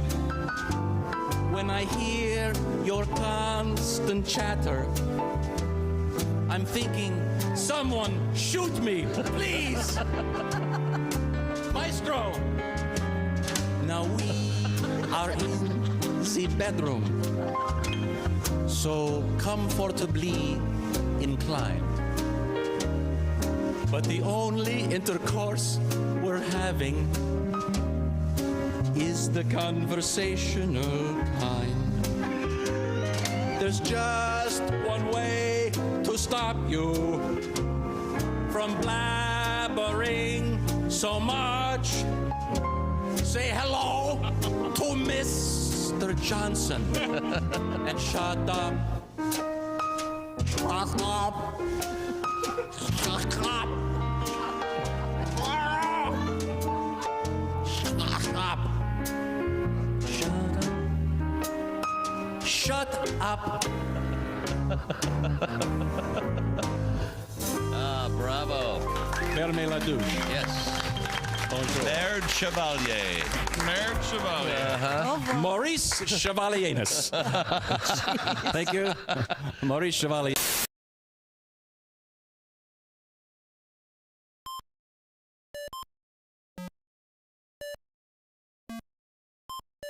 Hey, did you enjoy those videos played in that break? Check out the Bob and Tom YouTube playlist for more great stuff.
$95 today. That's $1,000 an hour coming up. Hey, welcome back to the Bob and Tom Show. Here we are talking about Tasmanian devils and the Halloween. Tasmanian tigers? The All sorts of things. possible resurrection of the genome to recreate the Tasmanian tiger, Jurassic Park, which is actually a marsupial, apparently, but it looks like a tiger with straight. It's a beautiful creature, and there are none left on Earth. That means it can hang by its tail, right? Toit like a toiger. What is it? No, do marsupials all have those pouches? They have babies in Yes. pouches, I think, or babies in. Like kangaroos and Yeah, I think the pouch is what makes koala and a marsupial. And then what's the hanging by your tail? That's a prehensile? Prehensile tail. It's a possum. Oh, yeah, they can do that. Yeah, they can. You ever seen that? What? A possum hanging by its tail. Ugh. Possums creep me out. Possums are great for your yard. They eat a bunch of bugs that you don't want, and they're good for you. Good for the environment. Yeah. I think there are a lot of people who look like possums. You ever notice that? Really? Yeah. Never noticed that. A pointy nose and. Is that what you call hatchet face? I know that. That's a narrow-headed person. That's a whole different. We had a guest in here once that a chick correctly pointed out had a hatchet face. Oh, yeah. Tell all my secrets, will you? No, it's okay. She's no longer around. Well, there's half of it right there. I'm sorry. Christy Lee is over there at the Silac Insurance News Desk. What's going on? Let's see what is going on. Officials in the UK have issued Paddington Bear a real British passport. Yay. Nice. Rob Silva, co-producer of the upcoming film Paddington in Peru. What if he turns out to be an international terrorist? Isn't the Queen actually one of the Paddingtons? It's really her? For the Olympics, they did a thing with the Queen, and remember, she pulled out her dildo. No. Oh, Josh. I'm remembering incorrectly. No, she Don't get remember mad at me. the Queen had her own marmalade, and it was really funny. But that's right. that really was Queen Elizabeth at the time. Yes. That was a sweet little video they made. I love these movies. You never saw Paddington 2, did you, Chick? That's got a tremendous performance in it. You ruined it for me. I can't watch it. Okay. It's all right. Pretty great. Rob Silva. Hugh Grant is tremendous. I hope he's in the new one. He was very good in I thought he went to jail. He did not go to jail. Paddington did, yeah. I thought they killed him off. The Hugh Grant character. Didn't Paddington maul him? Yeah, that was quite a turn. I'm not marmalade. Oh. Rob Silva, co-producer of the film Paddington in Peru, which is coming out, explained, quote, "We wrote to the Home Office asking if we could get a replica, and they actually issued Paddington an official passport." Well, that's you a wouldn't waste think the of Home resources. Office would have... what? I'm It's a sorry. waste of resources, and it's there are people out there waiting for real passports who have real business to conduct. Well, and he went on to Really? say you wouldn't think the Home Office would have a sense of humor, but under official observations, they just listed him as Bear. Oh. Paddington in Peru, scheduled to be released in the United Kingdom on November 8th and on January 17th in the United You got States. to fly and see it early. You can't wait. Yeah, Tom. Yeah. Right Why up your wouldn't they alley. release that around Christmas here? That's bull crap. Yeah. I agree. Yeah, it seems odd. You got to take your girls to London. Oh. See Paddington. They've already been once. Well, they want to go back, don't they? Yeah. Let's get a second job. And What if we all went for the Paddington premiere? In November 8th. Well, that's coming up. We better make plans. And Chicks always wanted to do the show from London. Yep. Cool thing would be you wouldn't have to worry about bringing me back or nothing. One way ticket. Just stay right there. Go on the air at noon. Yeah. And you could find a sugar mama. Just a woman who just, you could be a kept man in London. Oh, there you go. Puttering in my garden. Oh, yes. With your dogs. Yes, my corgis. Yes. You're going to switch dogs and get Oh, corgis? yeah, take I your don't know. dogs with I don't you. know. Wouldn't it? That's like a lot of paperwork, I think, getting a dog Worth it, though, right? relocated. You're going to leave your Boy, I dogs hope they're behind? not listening. I am now, see that officially concerned. That's where I am, Josh. Sorry. Can't leave the dogs behind. Well, you can't. Now, what fictional characters do you think we should issue passports for in this country? Oh. What fictional characters? Garfield. Mickey Mouse. Yeah, Garfield Mickey Mouse. should be able to America travel. begins and ends with Mickey Mouse. Absolutely. Yes. Bugs Bunny. Bart Simpson. Bunny. Now we're talking questionable. Bugs Bunny, Daffy Duck. Now, Bart would get into a lot of trouble overseas. You can't send him there. That'd be fun. Remember, he almost brought the world down going to Australia. Remember that? Bring the frogs back? Yeah. Now, how about Ted? Oh, I Ted. forgot about Ted. That's a very funny movie. Have you seen that? Great new series. I've seen the first one. I haven't seen It's any really other funny. ones. It's my concern with that is the same that the Yoda thing is for Star Wars. When he decided to just use the same voice for Ted that he uses for Peter Griffin, it's close. Peter Griffin, it's real close. That is a little, yeah. It bothers me. You get over it though. Big time. So funny. Yeah, the jokes are great though, so it's certainly well worth it. Christy, what else you got over there? A Taylor Swift cruise will set sail for the first time this week. Really? God, I'm glad I'm not on this ship. The Swift-themed cruise from Royal Caribbean left Don't call it a Swift boat. the port of Miami might get political. and will make stops in Nassau as well. Anyone as the get cruise that? I'm lines. sorry. Yeah, John Kerry jokes. You don't get a lot of those. No, you don't. You don't. Not a lot of nearly nom humor like you used to. Not a lot of John Kerry yucks. It will make stops in Nassau as well as the cruise line's private island in the Bahamas, Coco Cay. The sailing Swifties are calling themselves the In My Cruise Era, the Taylor Fans Cruise Group. It'll be fun. You know what I say? Man the torpedo. Some of the planned events, Josh, include Josh, you don't have little friendship girls. bracelet swapping. That's a joke. Taylor trivia, dance parties, karaoke, a shipwide scavenger hunt. In this room, I'm probably the most tolerant when it comes to this kind of stuff. A door decorating contest, and nightly era outfit themes. Guests also received swag bags with Swift-themed goodies in it. It's a smart idea. They're going to sell this thing out. Oh, it's probably already, I'm sure it's sold out. Yeah. I would go. $1,500 for double occupancy rooms. So it's cheaper than a ticket to see Taylor Swift. It is, you're right.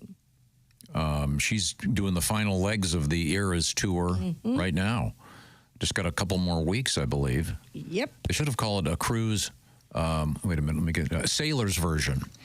Like her whole incredible Taylor's versions of all her albums. What an amazing move that has been for her. I don't think anyone's ever been able to pull something like that off She's a as successfully. smart girl. Yeah, that'll be fun. Those kids will all have a great time. Yep. You mean those middle-aged divorcees trying to find some sort of youth? Now, that it was either this or plastic surgery. It's a potential meet cute, Josh.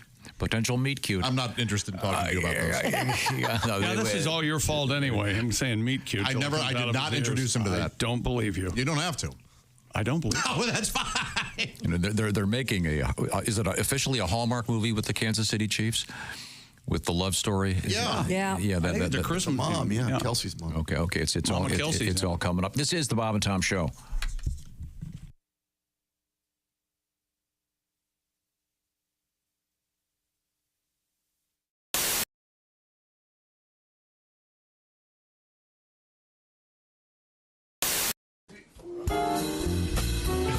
Well, looks like we got dumped. No. Is there anything you'd like to say to them? Well, our girls have left us, so I'd like to say just one thing. Oh, yeah. Baby, blow me. Oh, a kiss as you're leaving. Blow me. Oh, a kiss right now.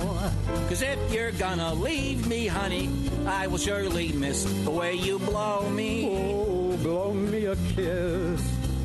Come on and blow me. A kiss like you mean it. Blow me. A kiss right now. I really can't remember anything as hard as this. So blow me. Blow me a kiss.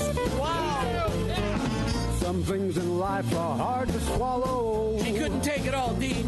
She couldn't handle everything. Who could? But if she comes back tomorrow, I'll be shooting my wad on flowers and a ring, honey. Blow me. A kiss as you're leaving, baby. Blow me. Oh, a kiss as you go. And always think about me as you're going down your list. And blow me. Blow me a kiss. I'll miss her arms and her elbows. I'll miss her arms and her elbows. I'll miss her legs so tall. Yeah, I'll miss her legs so tall. I'll miss her neck and her shoulders. but I'll miss her head most of all. Rock out, fellas. Swinging them, Allie. Baby, blow me. Just as you're leaving, baby. Blow me. Oh, just as you go.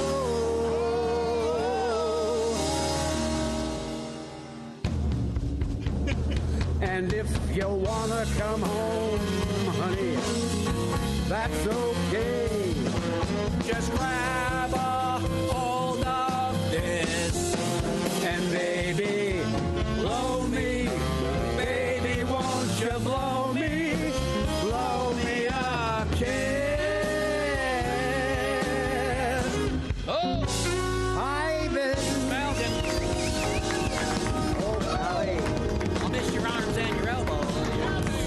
Woo! Fantastic. Bob and Dean Tom Jerry. Band and Orchestra. Amazing. Thank you, Dean. Thank you, Jerry. Oh, that's fantastic. Hello, my name is Alexa. Are you looking for Bob and Tom Radio? Well, it's on me. Just say, Alexa, play Bob and Tom Radio on TuneIn.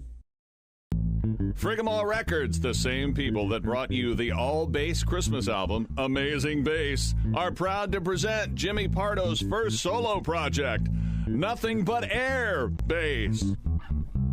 Hi, I'm Jimmy Pardo. You know, there's nothing cooler in rock and roll than the bass. And these songs are so cool, I don't even need a bass.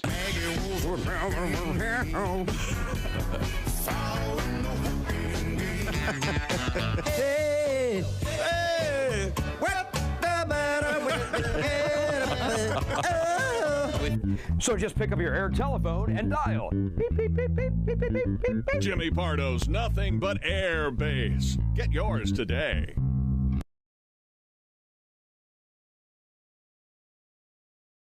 I think you're supposed to put it in. It's a concept.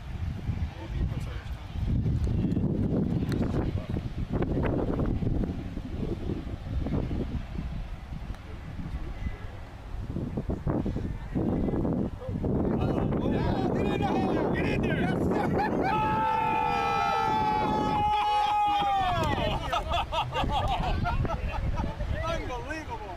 Kid, that's the best bump we've had all day. Ladies and gentlemen, congratulations. Tom, quickly, Tom, how does it feel? My God. What is that, 80 feet? My God. Now, right now, I'm buying a Mutual of Omaha hat, just like he has. Right now. Save that, baby. Save that, You don't baby. even have to hit it.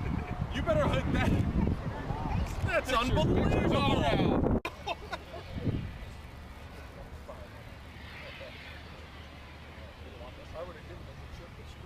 No, give me. You don't have to put the ball right on the marker.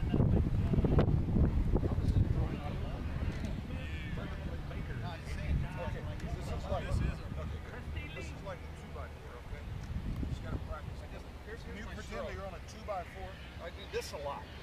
I'm gonna hit you with this flag if you screw this up, okay? All right.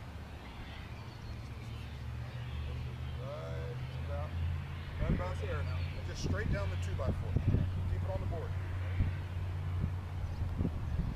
There's your beat. Yes! Woo! Money! We gotta get a picture of this, Tony. I'm nervous. I'll sing Viva Las Vegas.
.com right now. Hey, welcome back to the Bob and Tom Show. Christy Lee at the Silac News Desk. Hi. There's Pat Godwin. Hey, chick. Jessica Alsman joins us. Hey. There's Josh Arnold. Hello. At the I Hate Steven Singer sidekick chair, there's Ace Cosby. Hey. I'm Chick McGee at the Dude Wipe Sports Desk. And here's Tom. Thank you very much. Christy Lee. Yes, Tom Griswold. One eyeball yesterday operated on. Yes, sir. The next one coming up. Mm-hmm. Pretty soon you'll be glasses free. But for those watching on YouTube, you only have glass in the side of the irregular eye, if you will. Irregular eye. Yeah. Are you going to go without glasses once it's all done? Or? Probably not. I'll probably just put frames on. No one will know the difference, whether there's lenses in them or not. I think it'd throw me off if you didn't have glasses on. I know. It's going to throw me off, too. We'll see. Yeah, it's going to be interesting. Yeah. But we'll see. I've had glasses since I was 2. 2 years old. 2. Aw. Yeah, I know. I was a cute 2. So sweet. You should wear them without the lenses. You can't even tell. Actually. Right? That's what I'm thinking. And it'd be cheaper, right? I would have to spend money to just get the frames. Yeah, but if you're riding your bike, you can still get bugs in your eyes. Yeah, that's the thing. No, because then I would be wearing off-the-rack sunglasses. Ooh, yeah. Oh, nice. That I'm excited about. What if you're riding your bike at night? I don't ride my bike at night. Bugs in your eyes, I'm telling you right now. You ride your bike at night? Sure. You do? Do you have lights all over it? I got a couple flasher lights and... Boy, I bet it looks like a Disney parade float. Yeah. That's what I'm picturing. Flasher light technology is really, it's great now. you buy all these little clip-on flasher lights. Yeah, uh-huh. I put them on my hat. They fit in the bill of my hat on the back. Glad you're happy. Flasher lights. I wasn't able to drive this morning, so Jeff Oskey brought me to work. And when he picked me up, there's Tron Man that runs every morning down the path in front of my house. I call him Tron Man because it's got that green vest on that lights up front and back. Good for him. So Smart cool. guy. Yeah, it's very cool. As opposed to the moron with the black bicycle with no reflectors on it that rides down the freeway over here all the time. On the freeway? On whatever that. It's almost a freeway. The divided highway here. I keep trying to hit him and I keep missing. Well, you should buy him some flasher lights. Stop him next He's time. a thief. I'm sure he's Oh, yeah. He's got a whole backstory. He's out there. He's out looking, casing houses. I saw him go into the apartment complex over there, which is already a den of sin.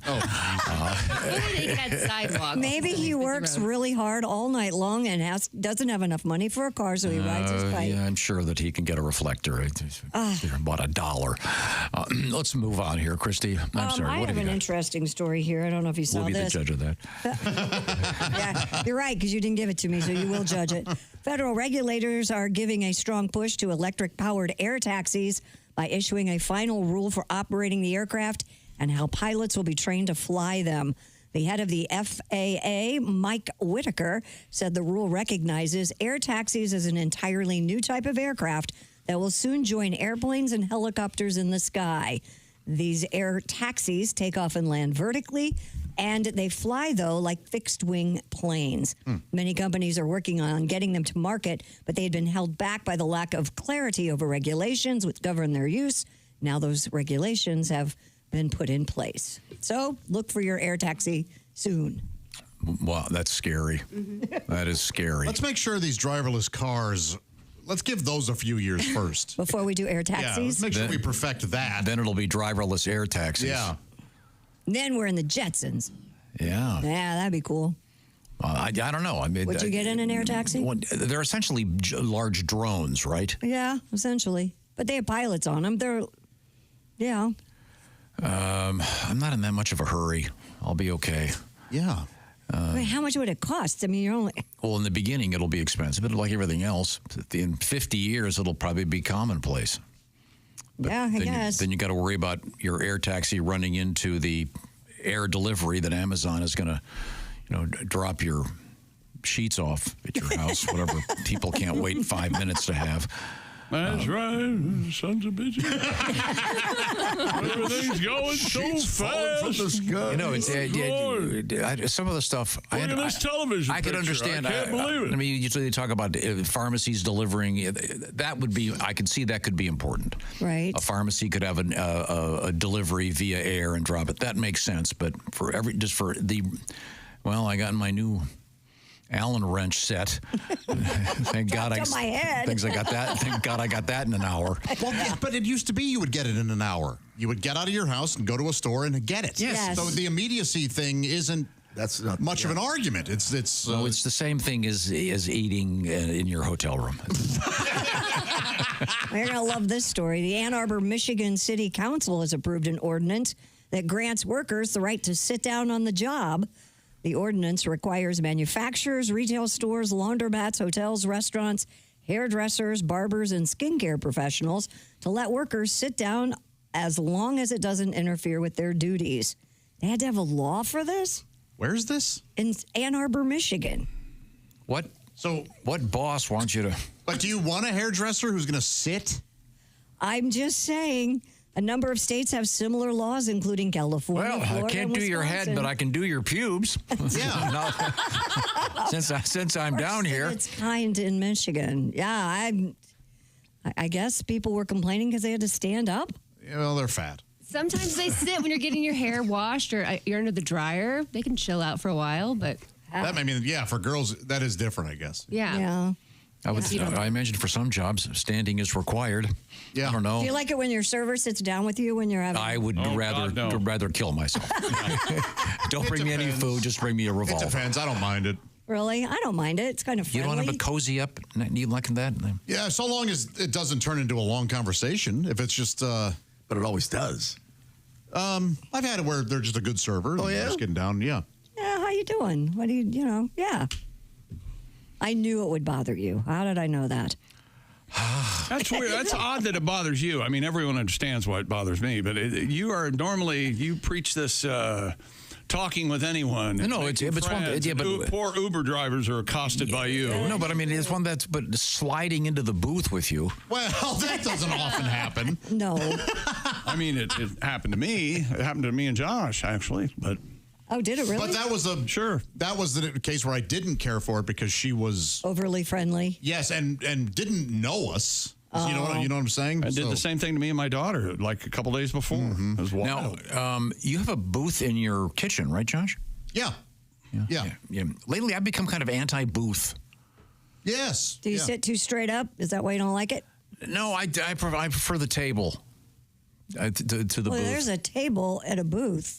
No, but I mean with chairs. Pushing chairs and stuff. Yeah. Okay. I don't like that person behind you, whether they're moving or talking loud or the kids kind of reaching over. And that's at the booth? Yeah. We just share a lot of servers will not give you, or hostesses will not give you a booth buffer, and they should. Yeah, and then as Mr. Oskay pointed out, finding a restaurant that has tables that have more than 4 seats, if you have a family, has become more and more difficult. I understand the situation, but then they have to have that parade of disaffected waiters coming out trying to put 2 tables together all pissed. I'm not getting paid for this. Am I overreacting? A little. No. Funny. Yeah. But do you still like the booth? At my house? No, I mean when you go out to a restaurant. I typically get a table. Yeah, there are a lot of rules with you when you go out eating. Yeah, and I never win. The other day I went to, I got there. We took 2 cars. I got there and they were already outside, which I hate. Bees. It's bee season right now. Wind. Mm-hmm. Cold air blowing. Here's what you do. You make her pay.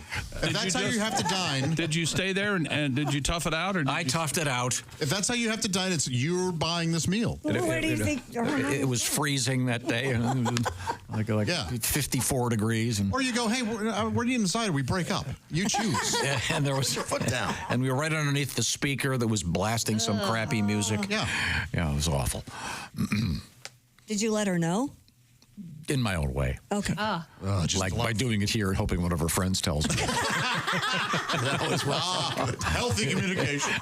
No, in general, I hate eating outside. I do too. My husband does too. He does not like it at all. Women love it. I know. No, they don't. Not all of them. You don't like it? I hate it. I don't mind it. Pollen, bugs. Ugh. Yeah, right now, it is the bee season. I have a little fan thing you can take that spins around to keep the bugs off your table if you'd like me to bring you one. I'd rather one of those little whipper deals. Yeah. I'd rather just. Mine looks like a little eat. Eiffel Tower, and it's got the little blades on it like a helicopter. Oh, Yeah. cool. How about a bug zapper?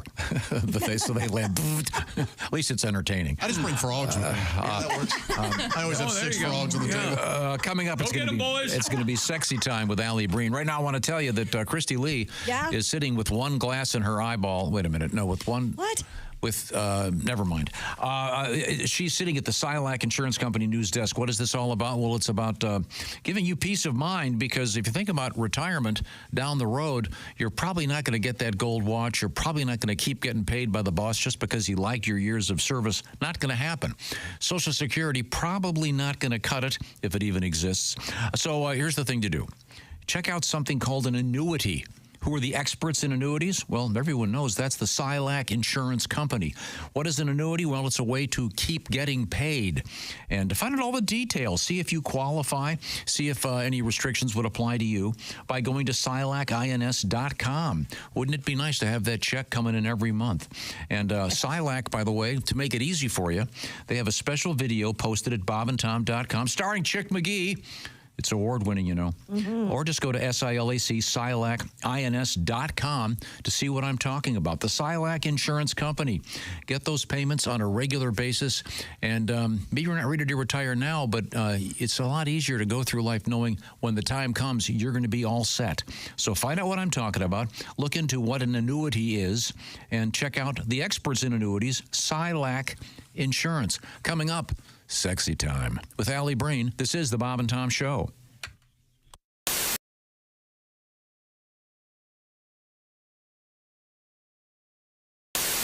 All right, where's my big bowl? Hey Josh, new orange insoles are in with that deep heel cup. You should see how deep this heel cup is. Deep heel cup, you say?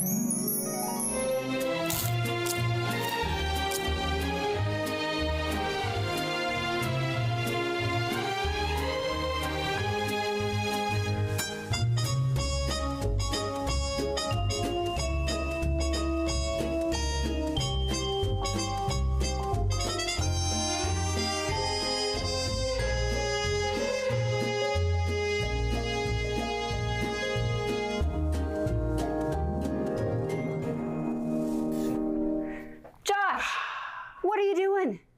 Deep heel cup. They're for your shoes. My shoes, you say? Orange insoles come with a deep heel cup and arch support to provide everything you need to keep up with your everyday activities. Orange insoles are great if you work on your feet all day, simply taking on the world. Orange insoles will help you feel better and do more, guaranteed. Get your orange insoles today and step into a world of comfort. OrangeInsoles.com.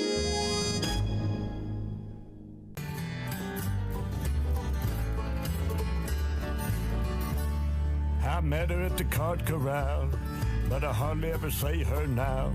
Got wrapped up in sin when she helped me push it in. Set my heart on fire through chrome-plated wire.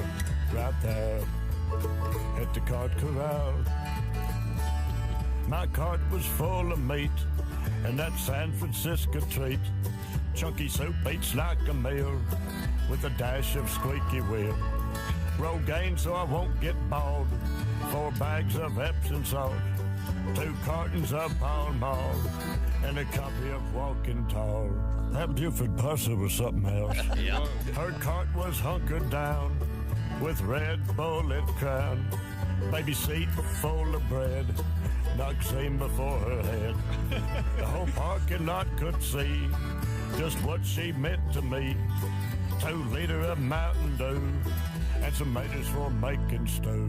Paige and Stu Pedazza. I met her at the cart corral, but I hardly ever see her now. Got wrapped up in sin when she helped me push it in.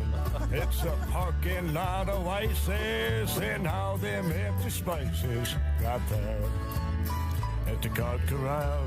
What I like is the parking's free and you don't have to pay for it. Our carts rode toward the street. About lost half my meat. We kindly hit head on. She was talking on her phone. Everybody stopped and stared when her wings flew in the air. So much for making toast. That string on my pot roast. They give you enough to tie your shoes with. Don't chop that much at all. On account of my cholesterol. Clean up on aisle 2 because my heart just spilled the truth. Kotex value pack and Jemima on her back. So set in her ways that I'll see her in 30 days. Get it? Get it. I met her at the cart corral, but I hardly never see her now. Got wrapped up in sin when she helped me push it in. I'll probably kick a shine if she will be mine. Right there at the cart corral. Hop the wheelie in my pants. Right there at the cart corral. Kindly did a little dance. Clip and save a place for me. Good night. Hello, my name is Alexa. If you have a smart speaker and what to hear, Bob and Tom Radio, just say Alexa, play Bob and Tom Radio on TuneIn. Now, you try it. Alexa, play Bob and Tom Radio on TuneIn. That's the first smart thing you've said to me since you took me out of the box.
Hey, welcome back to the Bob and Tom Show. It's that time of the week. We help with your love problems.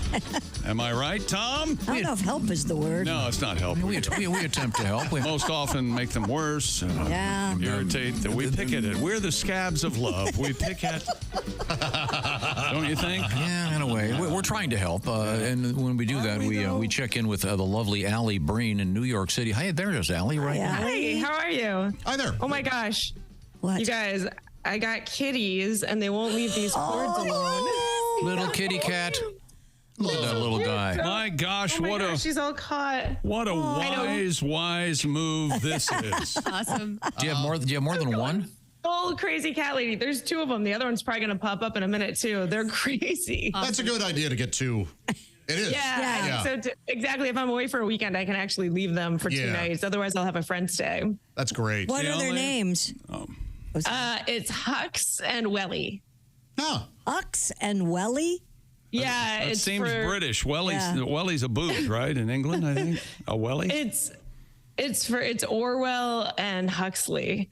Oh, Hux. Favorite authors? Exactly. H-U-X. Yep. What do you think she said? Never mind. Oh, yeah. There are some rhymes there. Yeah. Just congratulations. Just leave your window open. It'll be fine. Yeah. Check. Alli Breen joins us. Allibreen. I don't spell the names of all of our guests. I spell it for Alli because if you want to find her on social media, that's how you do it. If you want to find her on OnlyFans, it's ALLIB. By the way, just a quick OnlyFans update. Anything interesting out there going on in your page? No, I have to step it up because I haven't thought of anything too creative. So this week, look for something good this week. I'm going to be putting some work in it.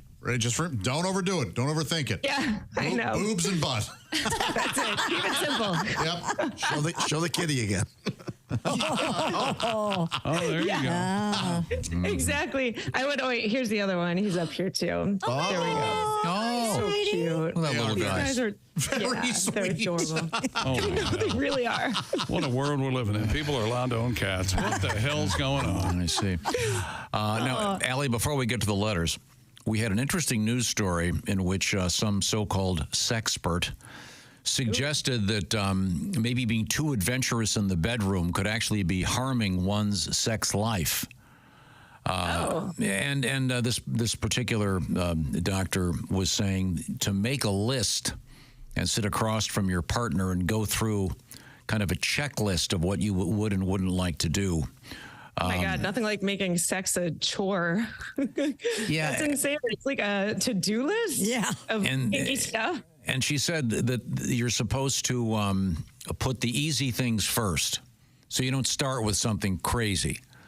All right, so no butt stuff till the end. Well, I think we can. That's an easy way to remember it. Yeah. Save it for the end. Yeah. You don't mention, hey, how about you and your sister? Stuff like that. Yeah, you want to ease that in. Oh, you get so. It seems completely ridiculous and very not romantic. But we are here to help Make a people list with of any kind. with romance. Is bad. And we have your letters. What have we got? Dear Allie, I've been dating a girl I like. We have had sex a few times, but only the last time with the lights on. And I saw that she has a guy's name tattooed on her lower back. It's not even her last ex, but someone before that. She said she used to be a little wild and now she doesn't have the money to remove it. Should I try to offer to help her pay or just stare at this name every time we have sex for the rest of my life? You could do either, and but don't worry about it. She's with you now. I'm saying, where was the tattoo? Lower back. Yeah, she's with you. Tells you something. Well, it's nice. Being with her for the rest of his life. People have sex in non-missionary positions, Tom. Precisely. That's a little you learn something there. Now, Pat Godwin, you're the guy that's had names tattooed on. Yeah. But you had him covered up. Covered up, yeah. Yeah, but you had yours covered up, just a big blob. Yeah, it's like a bat signal now. Goofy, stupid. Yeah, what do you think? Yeah, a guy can do that. A girl, that's a hard one. A bat signal or blob doesn't work. Does it say what the name is? I was half listening. I apologize. Doesn't say what the name is. Doesn't say, huh? Why would that matter? Because you could maybe change it into something depending on what it was. Add a letter. Yeah, or take a letter away. I was hoping there'd be some fun ethnic joke. Yeah, out of me, because that's what I do. Do you and Jamal still speak? Jamie, that's cute. Well, see, in Pat's case, this is true, right, Mike? I'm going to get this right. You had the name Kim tattooed on your... Yeah, my left shoulder. And then you ended up with another woman named... Kim. And then you ended up with another one eventually named... Kim. Yeah. There might have been... I didn't have to... I did not have to cover it up. No, you didn't. But imagine if I had Kim on my shoulder when I first hooked up with my ex-wife. Yeah, she would have been freaked out. Whoa, that's a little freaky. Yeah, hey, slow down, pal. Yeah, I like you. And ironically, none of them Asian. That's true, yeah. Yeah, those are first names. He doesn't have a Korean fetish. I don't know. What do you think, Allie? I mean, I don't know that I would care if it was when they were having sex. I guess the weirder part is if it's visible, if they're out like with friends at a pool or a beach or something, constantly having to explain your wife having someone else's name on their lower back. If he loves her that much, just help her pay to get it taken off. Really wants it done. Well, give me what's the ballpark on that? I don't know, but still, it used to be expensive. I think it's coming down, but it's like half a thousand, I would think. Really? Oh yeah, to remove them, sure. Like wait till you've dated at least a year, so you're kind of in it. You know, worry about it after if you that. pay for it and then she bounces, it sucks. Yeah, maybe she's just dating whoever will help her remove it before she becomes serious about somebody. I need this removed and a boob job. Exactly. And then we're good. Yeah, that's a great question. Okay, I just Googled this. This says for $175 they can remove a small one. That sounds really cheap. I mean, that's probably tiny. Oh, maybe like the wedding ring or something. Session? This may be involve skin grafts and removal. Pat, I feel like Pat and I are pretty visible usually. Pat and I in Louisville were talking to a tattoo removal lady. Remember what she said? The most painful one to take off. Wedding the ring. Was the wedding ring tattoos. It was the most popular, too, to have taken. Yeah. Well, okay, well, we haven't answered the question, but it's a great Josh it is a answered great it. question. Try not to let her bother you, but she's with you. You guys are together now. Don't. Yeah, exactly. I get that it's odd, but if you can. If she yells his name out, then it's a whole other problem. It's just a tattoo. Yeah, if you hear her whispering to him on a phone call late at night, then you might have a problem. Yeah. People have pasts. It's okay. Maybe ask a few questions and then go as him for Halloween. Don't listen to You Tom. could go the psychotic route, yeah. I'm Steve tonight. Really explain that one. Okay, let's move on. Alli Breen is our guest, and the show is called Sexy Time. What do we got? Dear Alli, I've been married for 3 years and I moved in with my fiance just before the wedding. He handles everything and always has as far as expenses. And I just found out that the house we've been living in that he said he owns, he actually rents. How mad should I be about this? And if he can lie about this, how far can he go? I feel like I could actually show up on Dateline with this guy, possibly.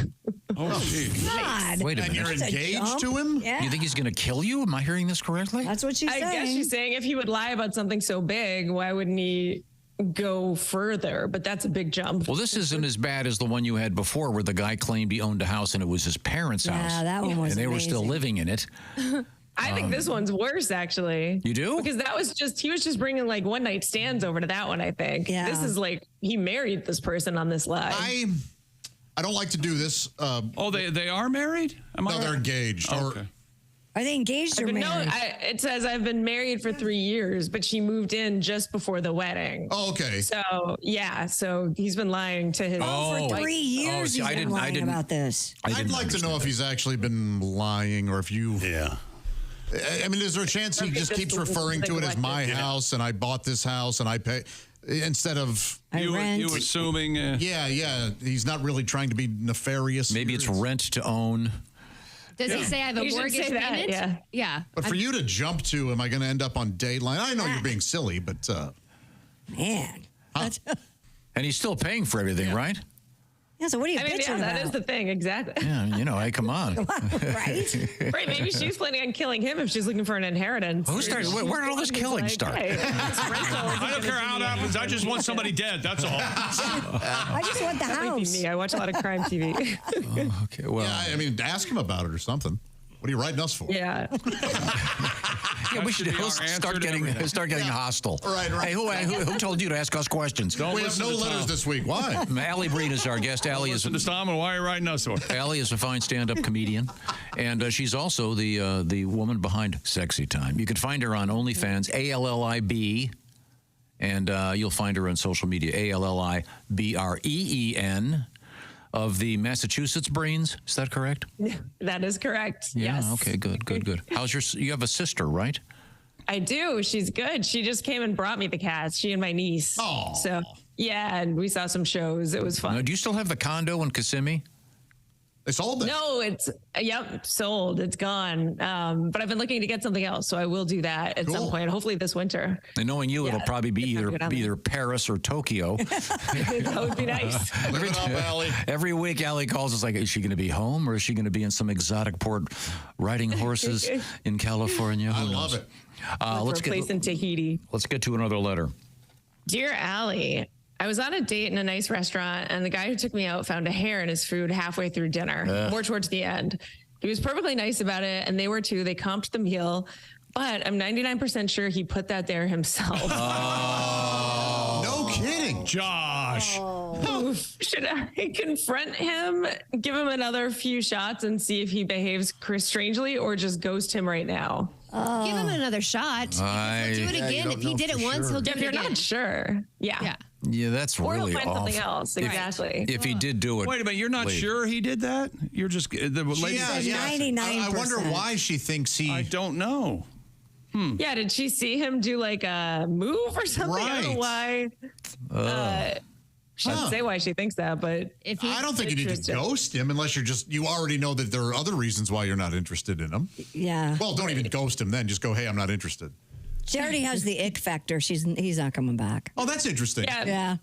Yeah. It's That's hard true. to If come you back. already think that someone could do that, then you're like, yeah, you might just not like this guy very much. But I mean, the possibility does exist that he did have a wasn't his. There could have been a cook in the back with the red curly hair also.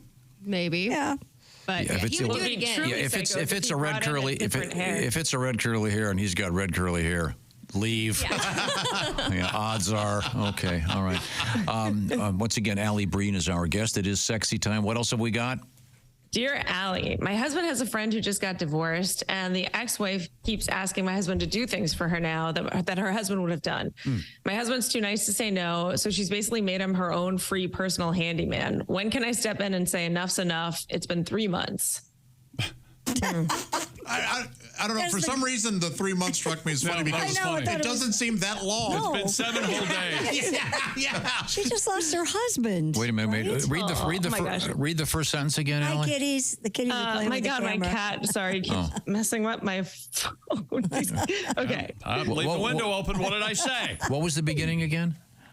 My husband has a friend who just got divorced, and the ex-wife keeps asking my husband to do things for her. divorce. So she's making, yes. Okay, right, yeah. Nobody's dead. Why do we want to kill everybody? No, that's when Christy But said there's that. a I big thought, difference. yeah, if the guy had died Yeah, and then the widow, she's- sure, help her out. But if she's divorced, that's After a while, it's you time to need get a handyman of your own. Is 3 months too long? Yes. Yes. I think you could do something once, and then it's like. No, I mean, A major divorce? But what's he helping her with? Oh, change my light bulbs. And what's the relation? What is the relationship again? I'm still slow. His friend. He goes over there to take out the garbage and bang her. That's all. Pretty much. Yeah, is that? Thank you, Chick. I'm kind of wondering. Is that what this? That's her. Well, that's what this paranoid writer is wondering. She's thinking that's the woman's motive. Yeah, I think you're. Eventually, probably. Your husband be a nice guy. Yeah, but I mean, being a nice guy for 3 months and all of a sudden, every Tuesday. Be a nice guy for 5 years. That's his good friend. His good friend's ex-wife? His good friend's ex-wife. No, even in my Allie, in my minefield of relationship, I would help one of them if they asked. Sure, me too. But I mean, after a while, it starts to sound like there's something. Is that the subtext, if you will, of this, that she thinks that this guy's banging her? Yeah, well, no, I don't even know if it's that, but just the fact that the wife feels comfortable enough to keep calling him so frequently. Yeah, as again, if I don't it's her trust personal. this lady. I don't know. It'll if be it's once every 2 weeks. Not a big Still deal. A lot. I don't have that many projects going just on. don't. I guess. It's true. I don't know when I really need a man to come help me with anything. So she might be. I don't need him to put up those pictures this week. I'm flowing. Right.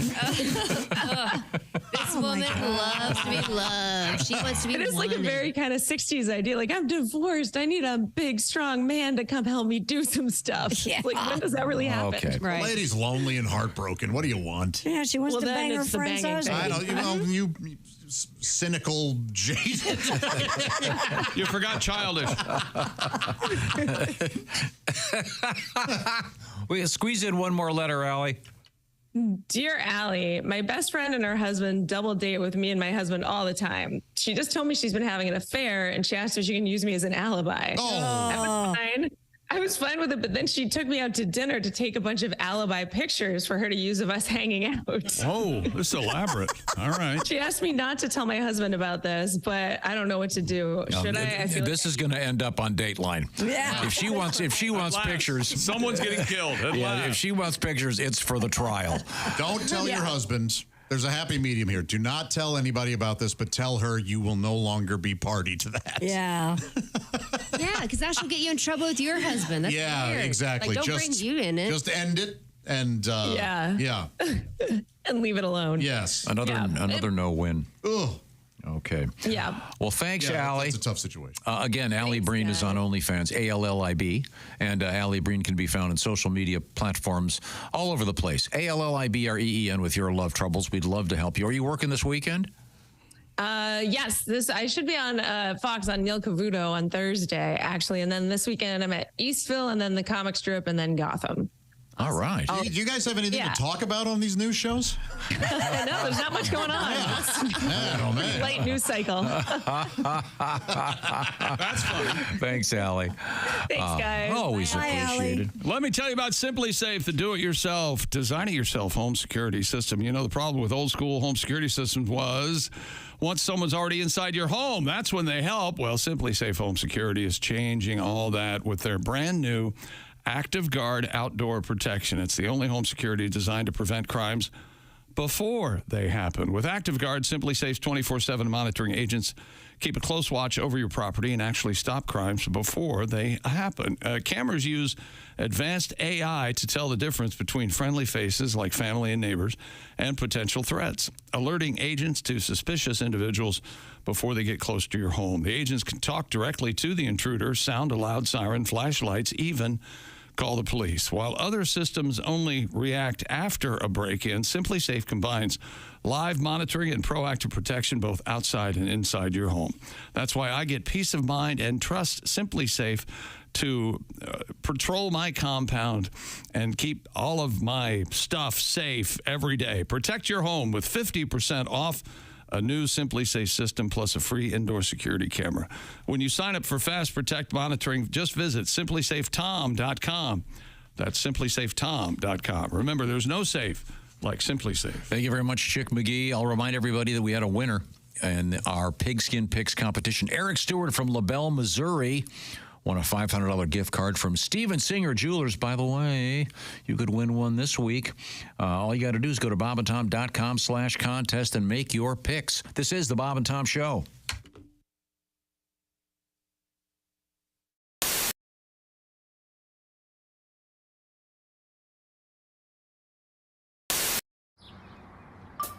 Is that Chick McGee? Why, it sure is. Chick McGee, who knows that an annuity from the folks at Silac Insurance Company means a retirement check in his mailbox every month. Chick works on perfecting his mailbox opening technique. Easy, Mr. McGee. Don't blow that elbow out.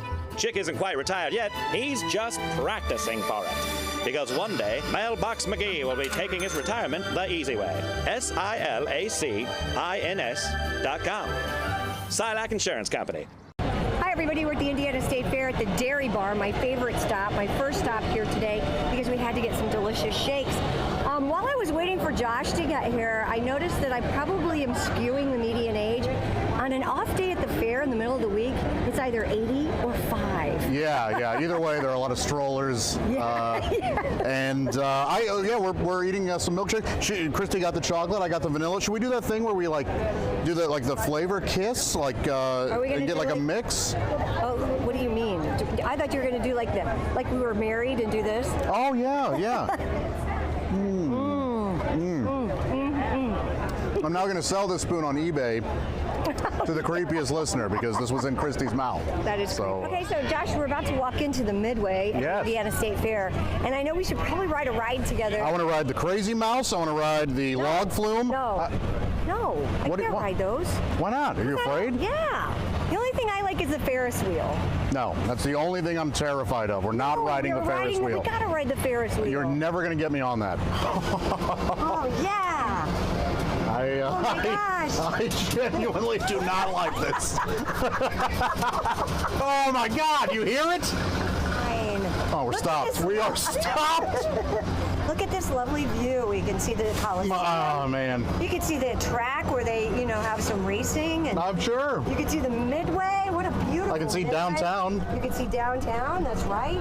Oh, I can't take it. I don't know. I mean, there might be one way to relax a little bit. Okay. Sorry. I'm not here to make you feel better. I'm just grateful that you decided to ride this with me. I don't know, maybe we're stuck up here. We haven't seen you move for a while. Yeah. Oh, here we go. Oh, I hate the way it moves. I can't take it. I feel like we are going down. We are. See? Now we're going back out. Very nice. Oh! We are swaying far too much. We are not swaying, Josh. Ooh. We are not. All right. Oh, we're done. Oh, damn it. Josh, I'm really sorry. I had no idea that really would get to you like that. You know what I'll do? Since you did that for me, I'm going to ride one of your rides. Oh, you really like that, didn't I? Maybe I shouldn't do that. No, I don't really want. I'm backtracking. No, I didn't mean that. I didn't mean it.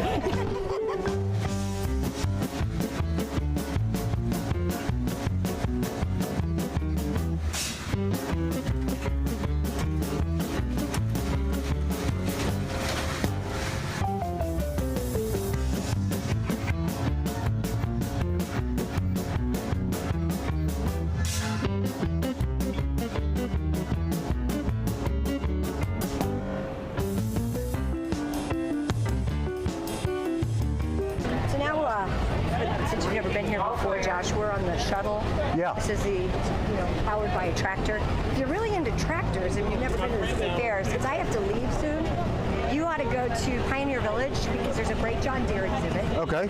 Also on the other side, the FFA has a wonderful little barn, and they've got little goats and little sheep and these really cool Indian cattle or something. And you can feed them carrots, and they're just adorable. There's also the Department of Natural Resources.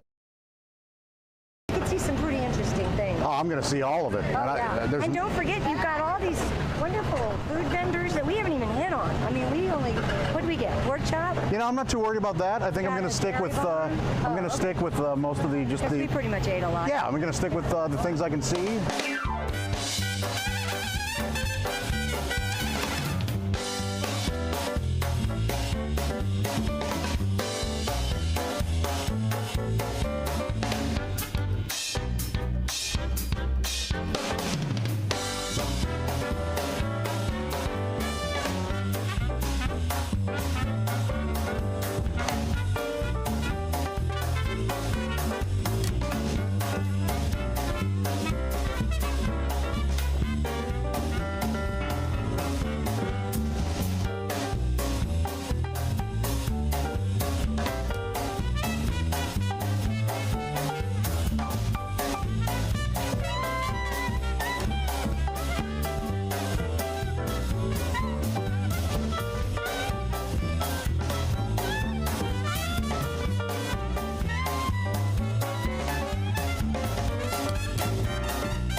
We're doing it 9 to 5 every day. We call it Monster Cash. Monday through Friday is very scary. Hey, welcome back to the Bob and Tom Show. Hello, Tom. How are you? Good. It's time for... Ready to do our history lesson? Take a look back. I suppose. Are you ready?